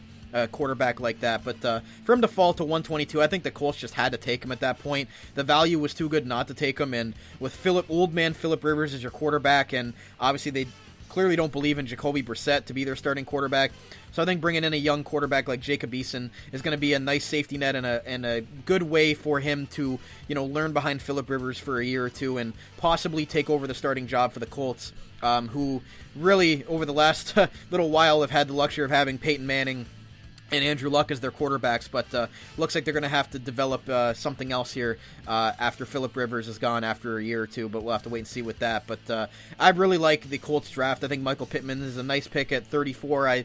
I do think there were some other receivers that I would have taken over him, like Denzel Mims maybe, but again, that's scheme-based, and maybe the Colts felt like he fit their scheme a little bit better. I do agree with you about Jonathan Taylor. I believe you had him going, to the Buccaneers at 14th overall as the highest-rated running back. I had him going in the first round to the Chiefs, who we'll talk about in a little bit. I ended up going a different route with another running back. But Jonathan Taylor, like you mentioned with Marlon Mack's injury history, I think he's a nice safety net in that position for them if Marlon Mack does get hurt. He's the back that's going to, carry the ball 20 or 30 times a game. And they also have the change of pace back in Nyheim Hines, who is more of the pass catcher back. So it fits the scheme very well, as Taylor's not really a pass catcher. He's, like you said, the bell cow.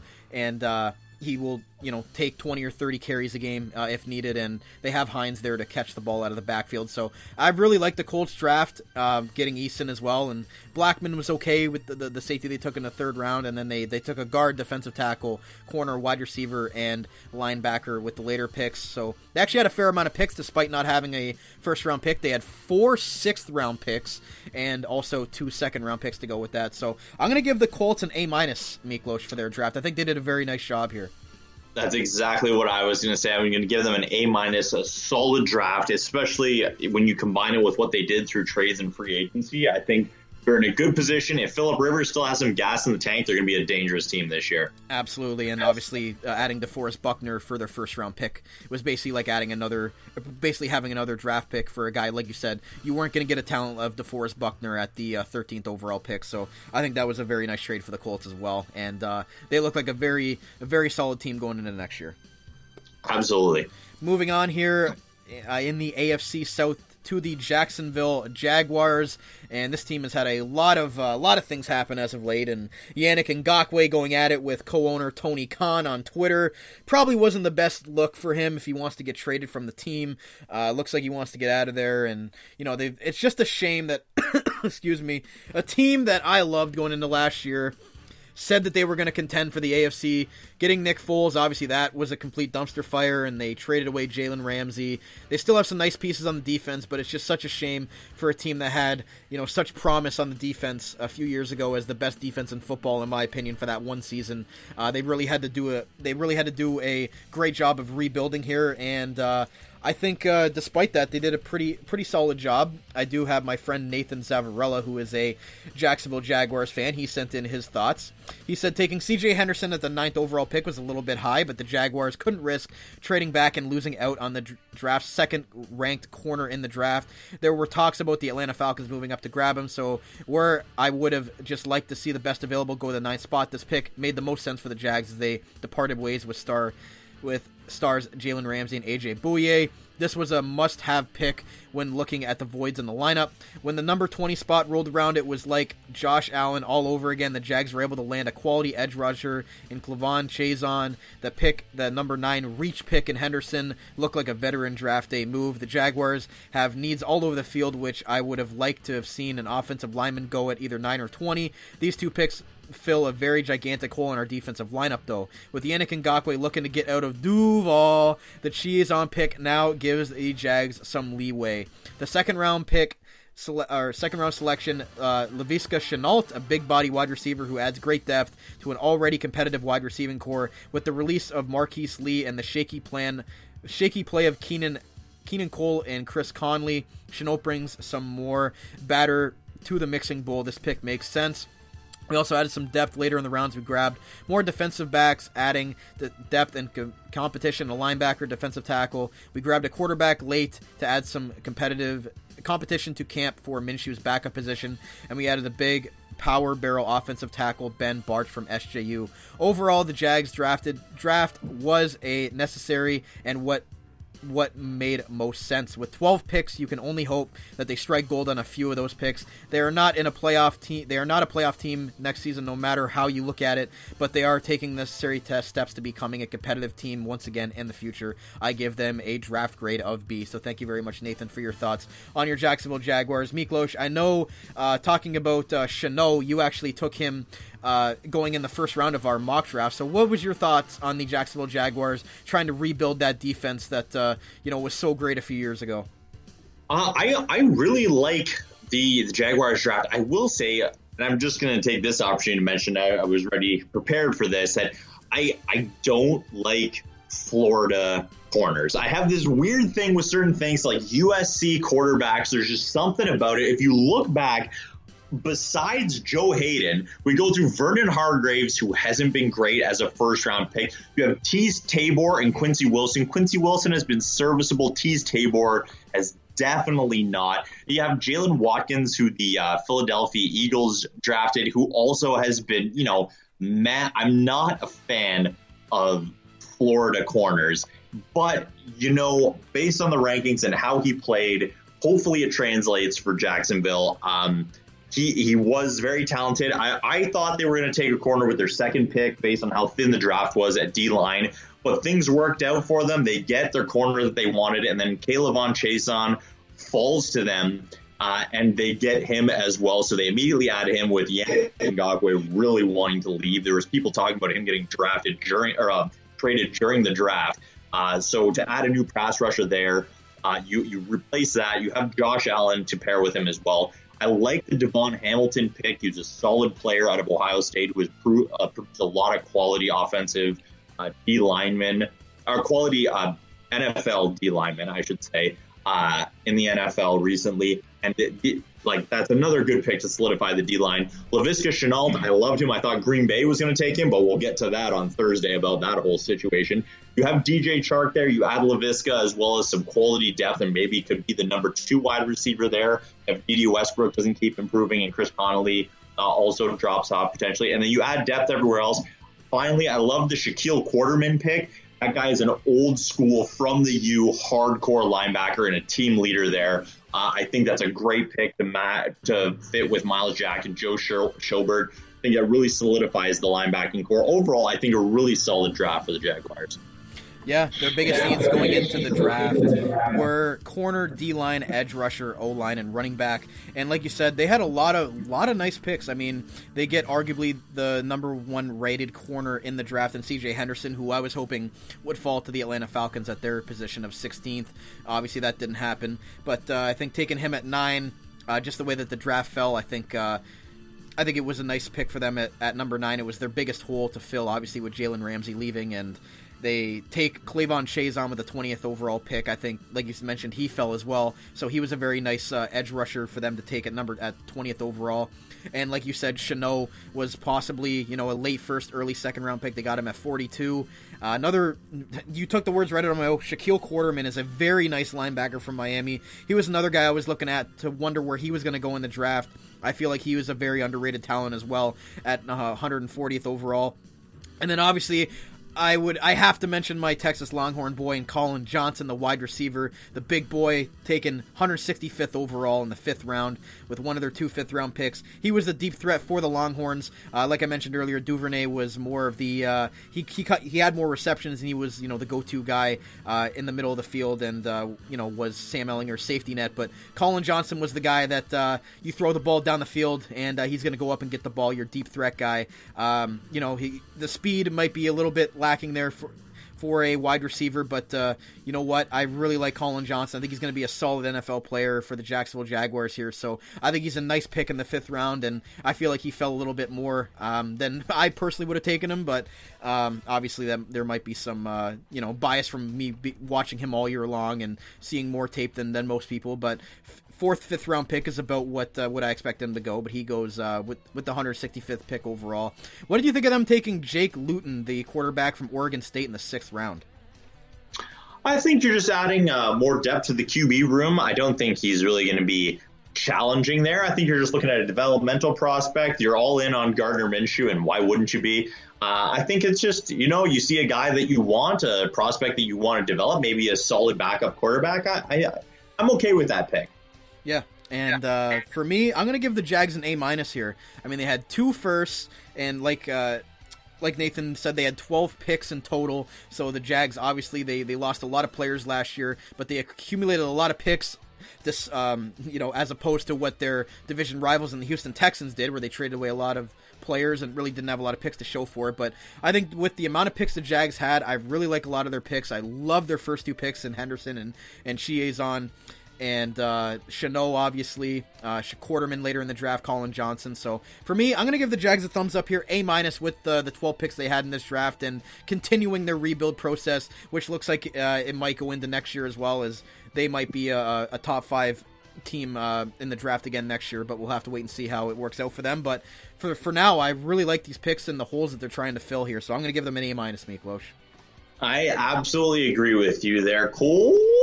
A- for the Jaguars. I think they filled some good needs, added some quality players, and I don't know what's going on there with some of the issues that they've had with their players, of whether it's just a management agreement thing or whatever. But if they can sort that out, hopefully they can live up to and produce at what you expected out of them. No, exactly, and I promise I will not take them as the favorites in the AFC like I did last year. I'm not going to go that far yet, but did like their draft regardless. And moving on to the last team in the AFC South is the Tennessee Titans. And shout-outs to our good buddy and co-host Trey Patterson, who gave us his thoughts on his Tennessee Titans draft. As I pull it up here, he says, overall, I felt like the Titans underwhelmed in the draft. At first, I wasn't pleased with the first-round selection, Isaiah Wilson. However, looking more into it, he seems like he will be the starting right tackle for years to come. I was thrilled with the second-round pick of Christian Fulton. In my opinion, he's one of the best steals for the Titans in recent memory. The third-round pick will be a nice change of pace for Derrick Henry, but not a game changer. Everyone else was just meh. I'm concerned we didn't get a wide receiver or D-end. Hopefully that means we have a deal in place for Jadeveon Clowney. Overall grade C+. Overall grade A C+. P.S. The Luke Bryan segment sucked so bad. So Trey not giving love to the Luke Bryan segment there at the beginning of the show. But regardless, actually I think it was in the middle of the show. I think it was during the Atlanta Falcons pick actually later in the draft. But regardless of that, Trey not very pleased with this Tennessee Titans draft overall. Gives it a C+. Miklos, what are you thinking of the Tennessee Titans draft? I'm going to be a little bit more positive overall. I'll give my grade right off the top. I think B- here. I think C+ being a little hard. Isaiah Wilson is what you want to me from a right tackle. This is a power running team. You add a guy who's listed at Georgia was 6'6", 350. That's the guy you want if you're going to start bulldozing people with Derrick Henry. I totally get what Trey was saying, though. I mean, I'm kind of surprised that I thought right tackle, as I mentioned in the pre-draft show, was something that they needed to address. I had them taking Josh Jones, the Houston tackle, to address that need with their first pick. But they went with Isaiah Wilson, which I think is still a solid pick to address that right tackle spot, which I thought was a glaring need for them. And then considering how deep this class was, I would have thought they would have got a complimentary wide receiver for A.J. Brown to run with out there, as Corey Davis hasn't really panned out from what they hoped out of the 17th overall pick. But Darrington Evans, I like that change of pace pick, but he's basically coming in whenever Derrick Henry needs a blow from running people over. Christian Fulton, I love that pick. That's who I wanted the Raiders to draft in the first round. I think he's an absolute stud corner out of a stud program. There is an argument to be made about LSU being DBU based on the NFL DBs that they have produced. And I think that is just awesome for them to add. Hopefully the lack of a deep lineman taken highly by the Tennessee Titans does mean, for Trey's sake, that they have Jadeveon Clowney coming in there. But honestly, I didn't think D-line was a huge need for them. They add Laurel Murchison in there for some depth. And overall, I think the defense, with the coaching that they have with Vrabel, I think they really didn't have too many holes to fill. Cole McDonald, though, I do not understand that pick at all. I saw that guy in a lot of highlight tapes for DBs in the draft for throwing picks to them. So I don't know. It's a 7th round pick. I don't know what they see in him. But yeah, overall, I think a B- on this draft. Yeah, I'm gonna say between a C plus and a B minus. I agree with some things Trey said, and I agree with some things you said. I think Isaiah Wilson, they needed him for their power run scheme that they like to run with Derrick Henry. I do love Christian Fulton a lot. Like you said, you wanted the Raiders to take him in the first round. I, in my pre-draft ranking, had the Falcons taking Christian Fulton with the 16th overall pick, so they instead reached for another different corner, which I'll talk about on Thursday. But Christian Fulton, I really love that pick at 61st overall. I think that was one of the top steals in the entire draft, Miklos. I'm sure you would agree. Yeah, absolutely. I was just... We'll get to it when we get to the Raiders about what my thoughts were there, but I really wanted the Raiders to take Fulton at 19. Yeah, so because of their first two picks that I thought were good, obviously there were some really nice players still left for the Titans to take at 29, and this is a team that just went to the AFC Championship game, so they're not going to have too many holes to fill, but hopefully they do bring in Jadeveon Clowney on the defensive line for Trey's sake, like he mentioned in his piece there that I read off, and there were some other players like Gross Matos and others that were still available in that position, or Ebenezer, that probably would have been a nice pick as well. But they take Wilson the tackle, and you know what? One of their needs is offensive line, along with edge rusher, which is remained to be seen with Jadeveon Clowney, and then corner and running back. So if O-line and corner were two of their top three needs, they got them right there with Isaiah Wilson and Christian Fulton. So for that alone, I'm going to give them between a C plus and a B minus, because I think they did do a good job with their first couple of picks, filling some big holes on their team. Miklos, and you are on a B minus for the Tennessee Titans. So overall, I'm C plus B minus for the Titans. Miklos, a B minus. On the Jags, we're both in agreement about an A minus. For the Colts, we're both in agreement on an A minus. And for the Houston Texans, we are both in agreement on a big whopping C grade for them. So other than the Houston Texans, the AFC South, Miklos, seemed to have a very nice draft. Yeah, I think overall, all the teams did well to improve themselves, but as seems to be the case with most teams in the NFL. If you don't have a good front office, even though you desperately need to improve, you don't improve as much as you should. And teams that don't need the improvement or seem to be handicapped by their where they're picking in the draft still manage to get better. Yep. So with that being said, guys, we're going to take our last commercial break on the show today, and we're going to end with Miklos' favorite division, the AFC West, where he will talk about teams that he despises, as well as his new Las Vegas/Oakland Raiders draft. So we'll be right back here on the last commercial break on the show today, and we'll be right back here on the Armchair GM Sports Network. Nestled in the heart of beautiful Ridgeway, Ontario, the Ridge Filmhouse offers up films celebrating diversity, integrity, and pure entertainment. Join us for a quaint movie-going experience complete with an in-house bar, luxury seating, and carefully curated films. Join us for a cinematic experience that focuses on comfort and quality. Our films are carefully selected to fit our specific mandate, screening films that the larger cineplexes won't. Each month, our 10x15 screens show you the best in independent, foreign, classic, and second-run films. The Ridge Filmhouse is also available for private screenings, parties, and festivals. Come and discover hidden gems or rediscover the classics one more time. Located at 320 Ridge Road in Ridgeway, www.ridgefilmhouse.com, or call 289-303-8367 for availability and showtimes. The Ridge Filmhouse, a truly unique movie-going experience. J&L Flooring is a Niagara-based specialty flooring and design company. They take great pride in providing elite customer service and support. They are a specialty flooring and decor boutique shop with a beautiful showroom, great pricing, and a wide variety and truly unique selection of products. All their products are environmentally friendly and responsibly produced, so you can feel great about your flooring choices. Their goal as a local business is to build authentic relationships based on honesty and integrity that they foster with respect and authenticity. Offering unique and wide range of quality products presented by a knowledgeable and patient team, they connect with their customers to simplify the process to make their life easier and to make their homes beautiful. Visit them at 4424 Montrose Road, Niagara Falls, or find out more at jnlflooring.com. Open Monday through Friday, 9 a.m. through 5 p.m., and Saturday, 9 a.m. to 3 p.m. 905-358-3299 J&L Flooring.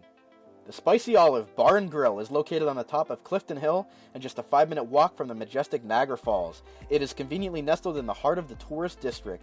A family-owned and operated business, the Spicy Olive opened its doors in 2003 and has since been established as an authentic and unique Italian restaurant and bar. Its rustic ambiance and time-worn finishing provide a warm and inviting dining experience. Offering an array of delicious dishes, they specialize in authentic Italian cuisine, homemade sauces, fresh ingredients, and consistently provide a strong foundation on which they build their menu. As night falls, the Spicy Olive shifts to a lively lounge where dancing, martinis, and live music come together to make a perfect evening. Let Spicy Olive host your next function, birthday, private event, bridal, or baby shower. For more than 15 years, they have served not only their dedicated locals, but customers from all over the world with authentic Italian food and only the best in live entertainment. Located at 5026 Center Street, just off the historic Clifton Hill in Niagara Falls. They're open daily at noon till 10 p.m. and till 2 a.m. on Fridays and Saturdays. Call 905-371-2323 for reservations and special events. The Spicy Olive Bar and Grill. You're listening to the Armchair GM Sports Network.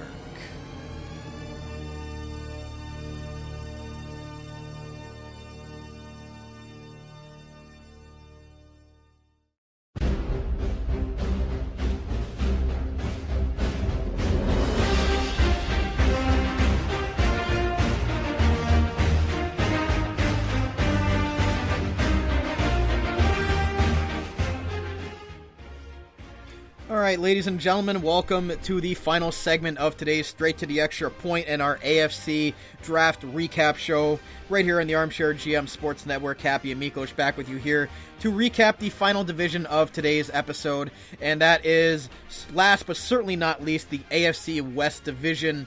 And we're going to leave Miklos' Las Vegas Raiders to the end, saving the best for last, the best analysis, and what should be some a funny one for Miklos to talk about, as I'm dying to hear his thoughts on his Vegas Raiders. But we'll start off here with the Denver Broncos, who, in the minds of a lot of people who have recapped the draft so far, had one of, if not the best draft in the entire NFL to some degree. So first, I have a few opinions from Broncos fans. First, shoutouts to our good buddy Ricky Calasina, big Denver Broncos fan. His analysis, he gives me a very nice write-up here. He first starts off with, "Who is this guy?" is the name of the starting article. John Elway has stacked together two dynamic, very solid drafts in a row after years of mixed bag and downright awful drafts. Elway has been a premier GM in acquiring top-level talent and game changers through free agency and trades, but now has added another layer to the organization with solid drafting. This could very well set them up for playoff aspirations in 2020 and possibly Super Bowl aspirations in 2021 and beyond. Although this is all dependent on the development of Drew Lock on the offense and Bradley Chubb on the defense.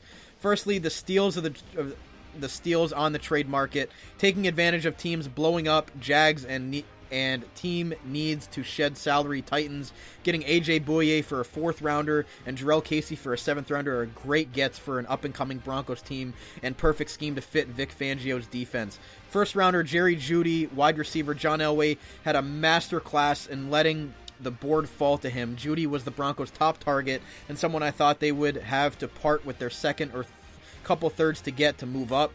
NFL level polished route runner with incredible ability to make plays in tight spaces. He doesn't have the speed that Henry Ruggs III does, but he has much higher floor as a receiver, but he has as much of a higher floor as a receiver and just as high of a ceiling. Perfect complement to Sutton on the outside.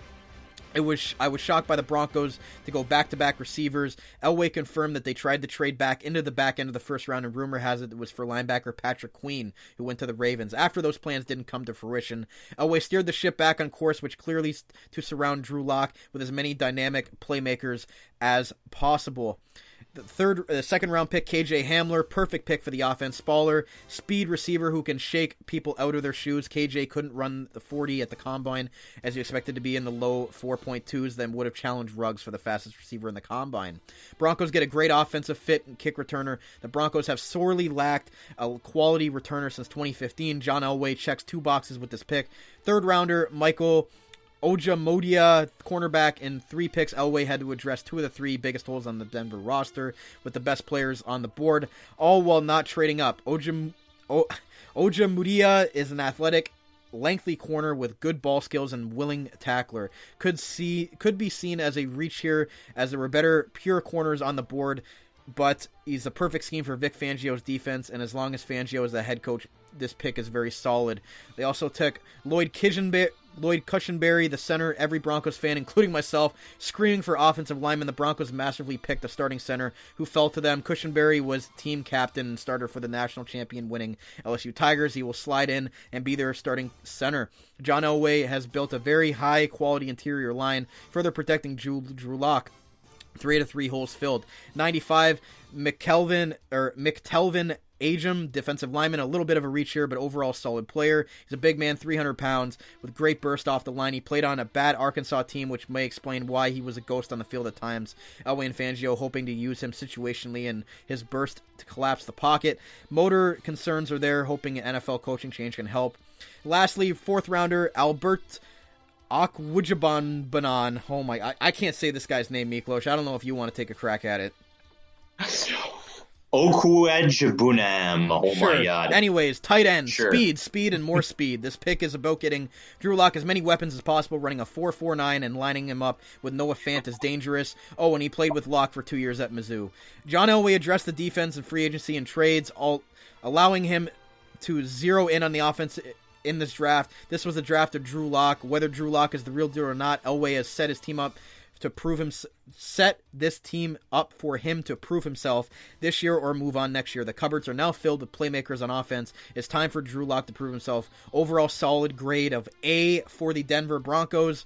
And the other Broncos fan that I had input was from Colin Ward. Shout out to him of the 0-60 OHL podcast. Denver Broncos are now playoff contenders, Miklos. I'm sure you're ready to hear this all year long. John Elway was tired of watching a punchless Broncos offense and now has one of the more impressive collections of talent this side of Kansas City. Getting Alabama's Judy, who was the top receiver in the draft at 15, was huge for the Broncos offense because it gave you 2-star receivers and eliminates double teams on Cortland Sutton. Elway was impressed with KJ Hamler's speed out of the slot. Hamler will be a great addition to a fast young offense and receiving core that the Broncos now have.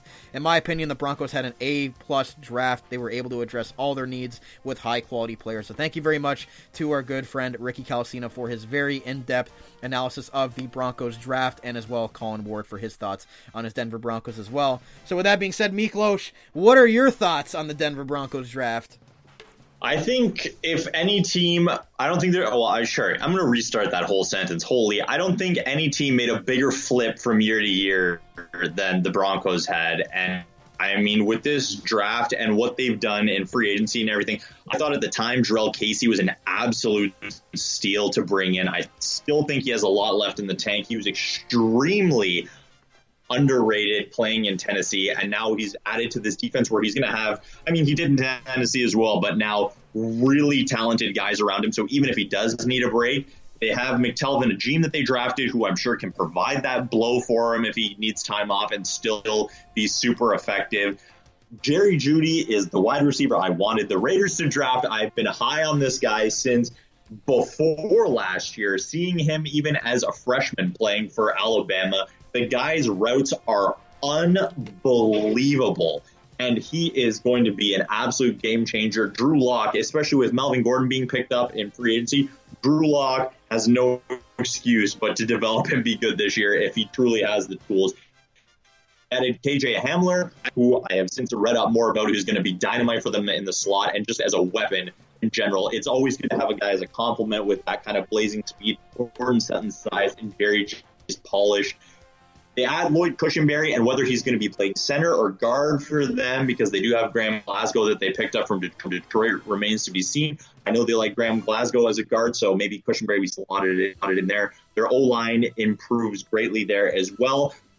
The tight end pick, Albert O, we'll just leave it at O. I don't know how I feel about that. I think just because he had some chemistry with Drew Lock, they have Noah Fant, and he wasn't really a blocking tight end at Mizzou, Albert I'm talking about here. So if you have Noah Fant as your number one, I don't see how he slots in as a number two if he's not going to be bringing in the sand in his pants to block in the running game. But Michael Ojemudia is going to be great as either a slot corner or slotting right in at the starting spot if they decide to bring Bryce Callahan into the nickel, which is where he excelled with Chicago. Overall, I think is fantastic draft, and I'll go AA+ for this. Wow, you're going to have to eat crow here and give your Denver Broncos, well, not your Denver Broncos, your hated Denver Broncos, an A to an A+ rating. For me, first of all, talking about those two acquisitions they made with Jarrell Casey and AJ Bouye, I think they got both those guys for steals with a 4th and a 7th round pick. I agree with Ricky and his great analysis there. Very much appreciated there. But just the amount of speed that the Broncos have added here. You look at their offense last year and what they had on the field. You add Judy, you add Hamler, you add Albert O, and I'm the same thing as you, just say Albert O is his name. They add 3 very fast receivers. Obviously, Ruggs was the fastest receiver in the draft, but Judy still has speed. He doesn't just have Ruggs. He just doesn't have Ruggs speed, but I think Judy is a better overall receiver that could be, a top-end elite all-around receiver in this league. I love pairing him with Cortland Sutton, and whether you like it or not, in the AFC West division, you're going to have to compete with the speed and the run and gun of the Kansas City Chiefs with their high-powered offense. So for the Broncos, they needed to score more points, and with an offense like this, with the talent that they have added here, with wide receiver being their number one need, and then they also picked up a corner and offensive line with their other needs as well. So for me, with the amount of picks they had 3 third-round picks and 2 7ths and a first, or one in every other round. To me, I gotta go. I'm on the same thing with you. I'm gonna give them an A for the Denver Broncos. Fantastic draft, one of the best, if not the best, in the entire league this year. That we'll recap that on Thursday when we go over the NFC and see where we rank the Broncos as a whole. In the whole league, not just the AFC. But for the AFC, I think they had the best draft for sure. With the Baltimore Ravens, I'd put those 1-2 with each other, the Denver Broncos and the Baltimore Ravens. But just for the Broncos here, they addressed so many needs, and it was a fantastic draft.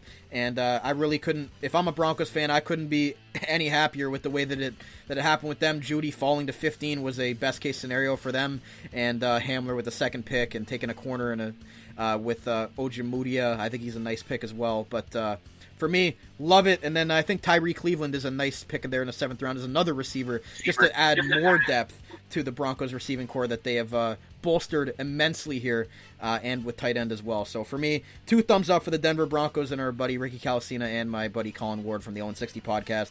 Definitely a great draft, and the Broncos look to be coming back here in the AFC West, maybe contenders for the division, or at least a playoff spot. Well, not going to say division because the Chiefs just did win the Super Bowl, but definitely playoff contenders next year if everything works out for them and these draft picks end up producing already in their rookie season. But a great start for the Broncos turnaround here, and Miklos is on an A- or an A to an A+ for the Broncos, and I am on A for the Denver Broncos. Moving on to the next team in the AFC West, and we promised Miklos would end off with the Raiders, so we're going to go to the Kansas City Chiefs here.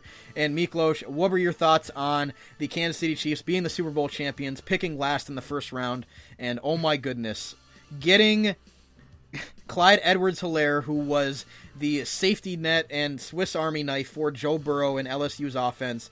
Just a great catching running back out the backfield, and they steal him at number 32, which I thought they were going to go with the running back Jonathan Taylor, but thinking about it more, Edwards-Helaire fits their scheme a lot better. And I know I initially texted you, what did you think of the Kansas City Chiefs first-round pick? And you go ahead and give me what your response to that text message was.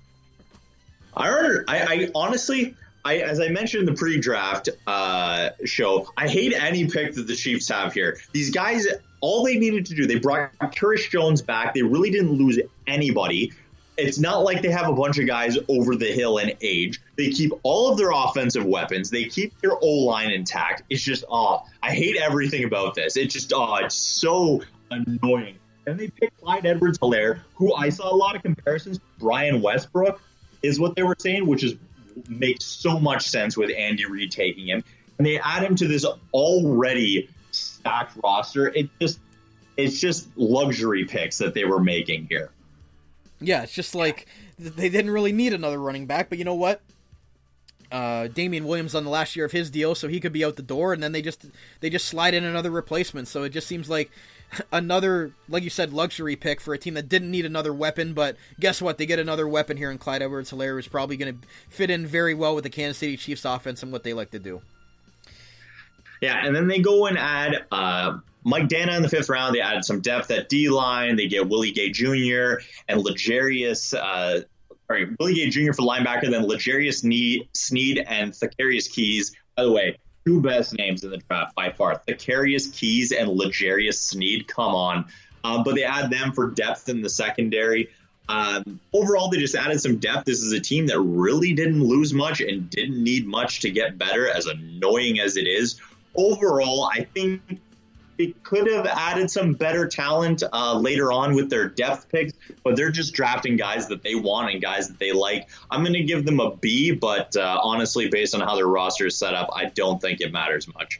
Yeah, I mean, for a team that just won the Super Bowl and they were just missing a 6th-round pick, I think they did a pretty good job, and they just needed to re-sign a couple key guys that weren't really active in free agency for obvious cap reasons, but the fact that they got Clyde Edwards-Helaire at 32, just another great playmaker, and I really like Willie Gay Jr. from Mississippi State, the linebacker there in the 2nd round. Love that pick there, as the Chiefs trying to build a little bit more on the defensive side of the ball as well, and I can't really complain, and you took the words right out of my mouth again. I'm going to give the Chiefs a B as well for just, being the last team picking in the draft at 30, the 32nd pick.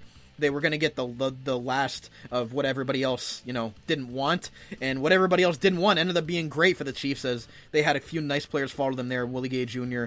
and Clyde Edwards-Helaire, and the rich get richer with the Kansas City Chiefs, who look to be contenders again to defend their Super Bowl title going in next year. So I'm going to give them a B and agree with Miklos here for the Kansas City Chiefs. Next, we're going to move on here to the Los Angeles Chargers. And Miklos, I know you wanted to end off with the Raiders here, and mostly because you want to talk about the Raiders, but also because you said that the Chargers just, didn't really jump off at the page to you. Pretty, depressing draft, to use your words. So what were your thoughts on the Chargers draft as a whole? First of all, Justin Herbert, they got their quarterback of the future. You can't go wrong with that. I really love Justin Herbert as a bias. I'm an Oregon Ducks fan, but and I love Tyrod Taylor, but he just hasn't shown that he has what it takes. So you bring Justin Herbert in. I like that. You have Hunter Henry, Mike Williams, and Keenan Allen there. So you have your weapons for him. They brought Trey Turner in, which I thought was amazing in free agency to bring Trey Turner in and add that to the O-line. They also bring in Brian Bulaga, so you have your O-line to defend him. And then after that, I don't know. Kenneth Murray, you trade up. He's a traditional middle linebacker. And as we mentioned before, that's something that's kind of going the wayside in the NFL. I don't think it's necessarily a bad pick, but I don't think you trade back into the first round to get him at 23 to get a linebacker like that. I don't know. I think that's given up too much to trade up for a guy like that, who I don't think is going to be a difference maker. And if you need to improve your roster, which they definitely do, and get some game-changing guys out there, I don't think, you can argue based on their D-line that linebacker was their biggest need, but they could have added talent elsewhere or some improved depth elsewhere, I think, besides that. And then Joshua Kelly is very similar to Austin Eckler, kind of in the way that they play. And I don't know how much, I guess they're just going to go by committee there at running back now that Melvin Gordon's gone. Overall, I'm not crazy about this draft. I think I'm going to go C+ for this. Ooh, a C to C+ for the Chargers for Miklos. Not a very nice, not a generous grade there. I had Kenneth Murray going 19th to your Las Vegas Raiders. I do think he's a nice player, but the Chargers trading back up to get him. Their biggest needs in the draft, if I can try to pull it up here, were quarterback, offensive tackle, linebacker, edge rusher, and tight end. So, they did a good job of filling their needs. They got their quarterback, they got their linebacker in Kenneth Murray, so they got 2 first-rounders to fill their desperate needs. They still need offensive line help, which they did, obviously, like we talked about, getting Trey Turner from the Carolina Panthers was huge, but they still need a little bit more offensive line help. They get their quarterback, Justin Herbert, which I was skeptical about taking a quarterback that high for them, but with the other offensive tackles on the board. But you know what? They went and did it. I've been talking about all offseason that I thought they might have went after Cam Newton or Jameis Winston, but it looks like they're going in a different direction here with Justin Herbert staying out west there and staying out in California and just moving down from Oregon, so won't be too much of a transition for him, I don't think. But they get him, And I think Josh Kelly's a nice running back from UCLA. He had an injury going into last year, so he was kind of limited at the beginning of the year. Really came on near the end, though. So he might be a solid pick there at running back as a replacement for Melvin Gordon, as Austin Eckler is now taking over the starting job. So I'm going to be a little bit more generous here with the Chargers. I'm going to give them a B- to a B. I actually don't think they had that terrible of a draft. I like their first 3 picks. Don't really have an opinion on their later round picks. KJ Hill is a nice receiver from Ohio State for a 7th round pick, 220th overall. Don't really have an opinion on Gilman or Reed with their 5th and 6th round picks, but I think they filled a lot of holes here, and I got to give the Chargers a little bit of credit here. Obviously, a team that's going through a transition phase without Phillip Rivers anymore. They get their quarterback of the future. Whether or not he's going to start this year or if they're going to start Tyrod Taylor, that's to be seen, but we'll have to wait and see. I like Kenneth Murray, and I also like Josh Kelly as a running back option and backup to Austin Eckler. So Miklos is he's not a Chargers fan at all.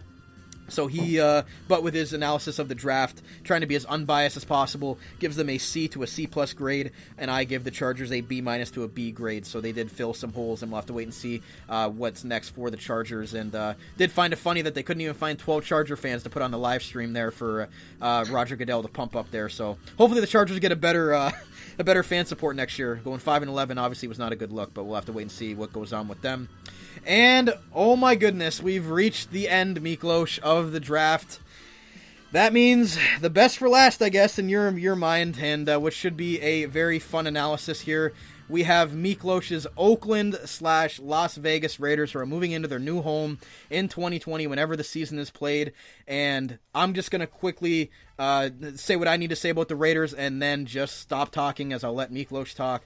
The Las Vegas/Oakland Raiders biggest needs going into the draft were wide receiver, cornerback, defensive line, offensive line, and linebacker. With that being said, Miklos, take it away. Okay, I'm gonna just frame everything with I trust Mike Mayock based on his first draft. I really like with all the picks that he got, even if they weren't all home runs, everyone contributed, which I think is huge just to have all the players contribute and everything. With that being said, I'm now going to go through all these picks, starting from the top. Henry Ruggs. Okay, traditionally, Al Davis, pumped. I ran a 4.27 right away. It's like, yes, that's an Oakland Raiders receiver. Thank God, unlike previous receivers that we took in the past, with Darius Hayward Bay and everything, he wasn't just a speedster. Henry Ruggs does have some legitimate talent as well as being a home run threat.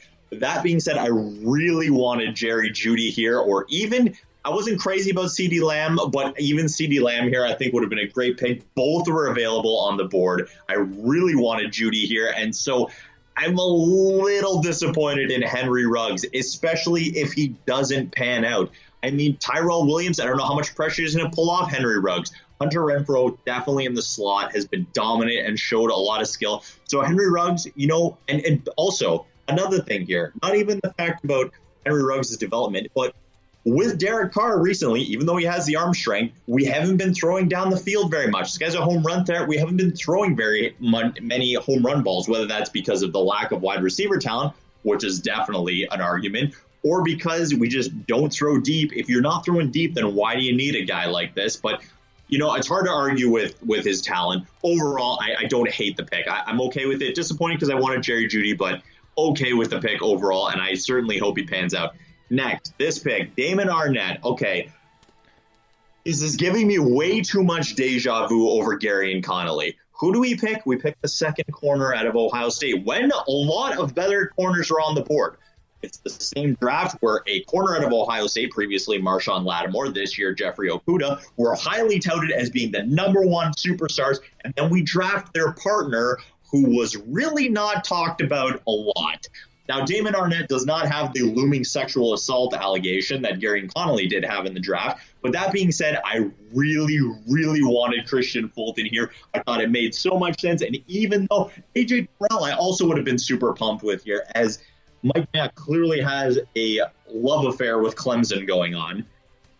But Damon Arnett, it's just too many similarities to the Gary and Connolly pick. I really hope that it doesn't turn out that way and he turns out a lot better than Gary and Connolly. That's not to say Gary and Connolly was a bad player, but at 19th overall with some of the talented players that were still available, I really wanted us to get a better corner than Damon Arnett, but hopefully, fingers crossed, he turns out. Okay, then we'll go to Bryan Edwards. Bryan Edwards, I really like this pick. He's a really physical wide receiver. There's some questions about whether this will translate to the NFL, but as a depth guy, I really like this pick. And as a guy in the slot, hopefully we're thinking about using him to bully some of those nickel corners, and it's always good to have a physical guy like that out there. So I like that pick. Then Lynn Bowden, I got to trust in John Gruden's coaching here that this guy, super talented, played as a wide receiver and was a dominant wide receiver for Kentucky. They had a bunch of injuries, went and became their starting quarterback and did really well for them at Kentucky as a quarterback in emergency situations. And they also have him listed as possibly playing running back. So this is a guy that, a lot of weapons, a lot of possibilities that you can use him for as a weapon, And hopefully we just have the creativeness to use him in those situations. And then the pick, oh my God, this last pick in the third round is the one that I hate the most. Tanner Muse, okay? Now, the reason Tanner Muse first came to my attention was because he was in the highlight tape of every top 4 wide receiver that was drafted. They're like, hey, look, here's Jerry Jeudy. And I was like, hey, Harry, as we're watching the draft together, who's that guy in Clemson who has been roasted by every wide receiver so far? And we look at him like, oh, that's Tanner Muse. And it's like, man, that guy is not doing great. Harry Jeudy, roasting him. Henry Ruggs III, roasting him. Justin Jefferson, roasting him. Oh, my God, the guy was in every highlight tape. It's not a good look. And then it's like, and the Las Vegas Raiders with the 100th pick in the NFL draft just selected safety Tanner Muse. And I was just like, oh, my God, guys. Clayvon Wallace was still out there, who was a stud for Clemson and was not any highlight tapes. And then they mentioned Tanner Muse is probably going to play linebacker and be a stud on special teams. I'm like, you know what? Good. He won't be exposing coverage there, hopefully. Let's get him out there at linebacker, which is where we definitely need depth, and hopefully can add there. And then some special teams. But I'm like, guys, this is the 100th overall pick. We're picking a special teams guy with the 100th overall pick. Maybe we could have picked him up later and gotten someone else. I'm not happy with that pick whatsoever. John Simpson, Clemson, Mike Mayock and his Clemson boys, but really like that pick. We're adding depth. There was talk about Gabe Jackson being shipped, which via trade, which I don't like and I'm not crazy about because I really like Gabe Jackson. I think he's been really solid ever since we drafted him. And it's always good to have O-line depth. John Simpson's solid coming from a winning program. I think that's good for continuing to change the culture and add depth at the O-line. I really like that pick. And then we move to the last pick in the draft, Amik Robinson, who has been described in a lot of who I've seen described in a lot of places as a capital D-O-G dog. And that is the type of guy that you want, a nickel corner, someone who's physical and gritty. You can get him in there, mixing it up with the nickel wide receivers and also helping in the run game. We have LaMarcus Joyner out there, and assuming that Jonathan Abram comes back fully healthy with Demarius Randall, both at safety, LaMarcus Joyner will be our nickel, and then Amik Robinson will be an excellent depth guy and guy on the special teams. And coach, that is my take on this draft. Finally, my grade. I'm going to give this grade a B to B minus on this draft. Hopefully, everyone turns out more on the positive than on the negative, but I still see a lot of flaws that I'm not happy with the players that we drafted. Again, I have to talk, but again, there's nothing really that I can say that is going to be any more of use to what Miklos just said. Obviously, great analysis there from Miklos as a diehard Las Vegas Raiders fan. I'll just quickly give my thoughts on it. Damon Arnett, obviously, when that happened, just, what the heck was going on with that pick? But it's a Raiders thing to do under this new regime with John Gruden and Mike Mayock. We saw last year with them taking Clelin Ferrell in the top 5 last year, who probably would have been a late first-round pick, but they reached for a guy who they really liked. And you know what? Last year, people were very critical of that pick, but you said if they wanted the guy that bad, they took him that high. It is what it is, and Clelin Ferrell actually seems like he's going to be a pretty good football player, don't you think? Yeah, and honestly, and that's the thing. That's where I'm hoping it happens with Damon Arnett. Clelin Ferrell, he was, like I mentioned before, he was the guy that you needed. He was solid all around. Yeah, maybe he wasn't the flashiest at making the boom plays. Like everyone mentioned, Josh Allen, and all the plays that he was making. Josh Allen was in a completely different situation with Jacksonville. He had way more support than Clelin Ferrell had with the exactly zero help that we had on defense, with just a really shaky young secondary, non-existent linebacking core.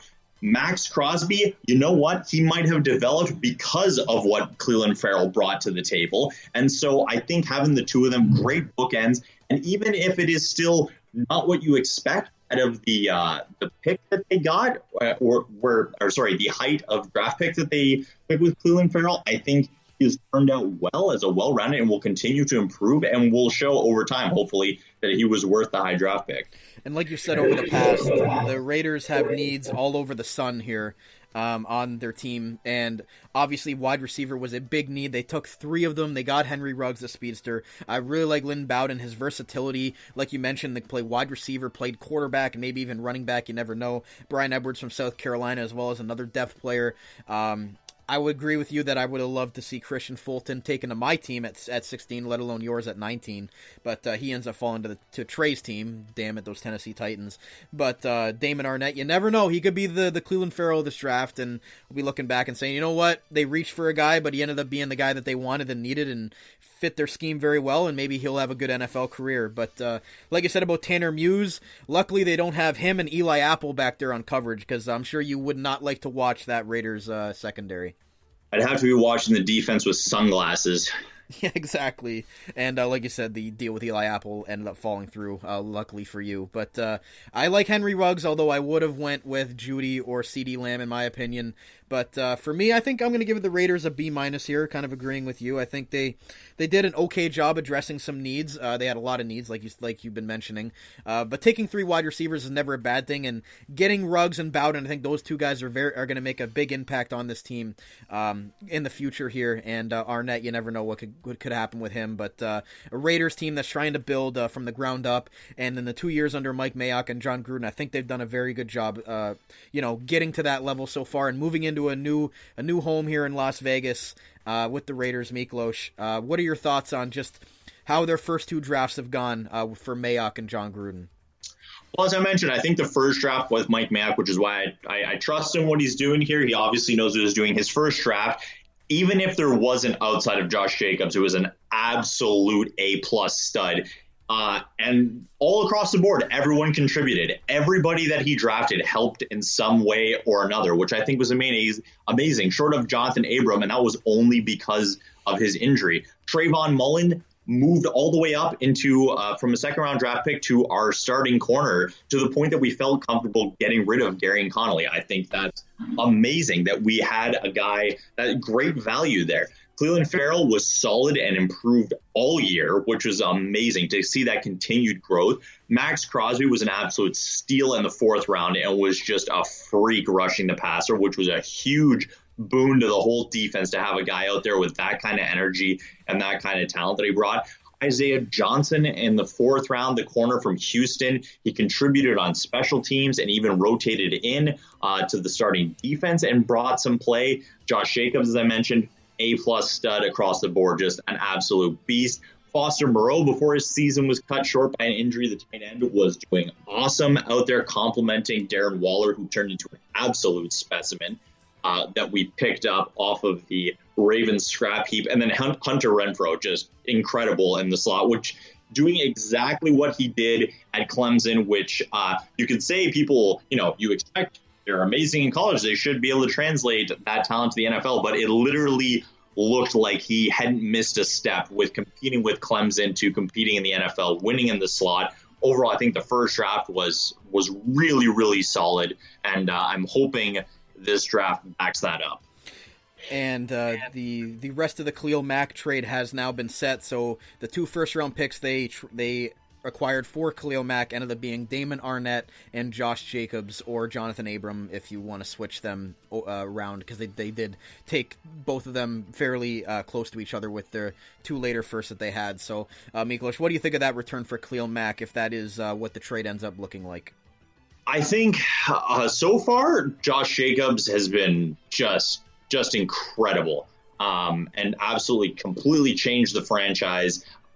So I still think Khalil Mack, I think with Cleveland Farrell and Max Crosby, it makes it sting a little less, and especially because the other moves that Chicago has made haven't capitalized on having a talent like Khalil Mack, but I think Khalil Mack is an irreplaceable talent, and I just wish we could have him plus the picks that we have right now. But obviously, I think the return on the draft capital has been really, really good so far. Yep. So great recap there by Miklos talking about his Las Vegas Raiders, and he gave them a C to a C plus. A C to, no, sorry, I'm looking at the Chargers. He gave them a B minus to a B, and I gave them a B minus for the Raiders. So recapping the AFC West grades, I gave the Broncos an A, Miklos an A to an A plus. We're both on a B for the Chiefs. B minus for the Raiders for myself, a B minus to a B for Miklos, and with the Chargers, I gave them a more generous B minus to B as opposed to Miklos' C to a C plus. So that being said, Miklos, that's it for our draft recap for the AFC, and quickly looking over it, our top scores were Miklos with the Baltimore Ravens with an A, the Cleveland Browns with an A, and the Denver Broncos with an A to an A plus. Mine were the Baltimore Ravens with an A, the Denver Broncos with an A, and a two-way tie for third with the Indianapolis Colts and Jacksonville Jaguars with an A minus grade. So Miklos, just quickly, finishing up here with the AFC, what were your thoughts on their draft and some of the teams that you really liked and didn't like that I just mentioned? Overall, I think, and I spoke, Harry and I have spoken about this, that every year, it's not unrealistic to think that everyone can win in the draft. It's very possible. I mean, everyone has different needs. All of these talented players out there, you shouldn't have a bad draft, realistically. Everyone should be able to fill their needs. I think most teams did that this year. I think overall, the first 10 picks, even going to picks up to pick 15, there wasn't very many surprising picks. Everyone was kind of going a lot. You could almost say it was a boring first round that way. Everyone was just filling their needs. No one needed to make trades. Why? Because everyone was just picking what they needed. Everyone had different needs, so you didn't need to go reach or jump up for players or anything like that. But then overall, the AFC as a whole, I think a lot more teams got better than teams not really doing much or having bad drafts. There's only really two teams that we thought of that were have subpar to not good drafts, and overall, I think everyone got better, which is just good for the product. Absolutely. We had the Texans and the Chargers with the only teams that really had bad drafts. I gave the Titans a C plus to a B minus, so realistically, only two teams in the C's. So I think the AFC did a pretty good job here. And most teams, I think, did a very good job of improving on the areas that they needed to improve. And it seems like there's going to be the AFC. There might be a lot more parity this year. It seemed like there were, a few teams that were far and above better than the other teams this year. But I think the AFC as a whole, especially from this draft, might be a more competitive conference all around this year, as we can't really, pinpoint, other than the Chiefs, who's going to, and the Ravens, who are obviously very good. But everybody after that, it's pretty much a crapshoot in my opinion, and there's not really many teams that you can say are completely out of it or completely locked for the playoffs outside of the Chiefs and Ravens, most likely. Yeah, absolutely. I couldn't agree more.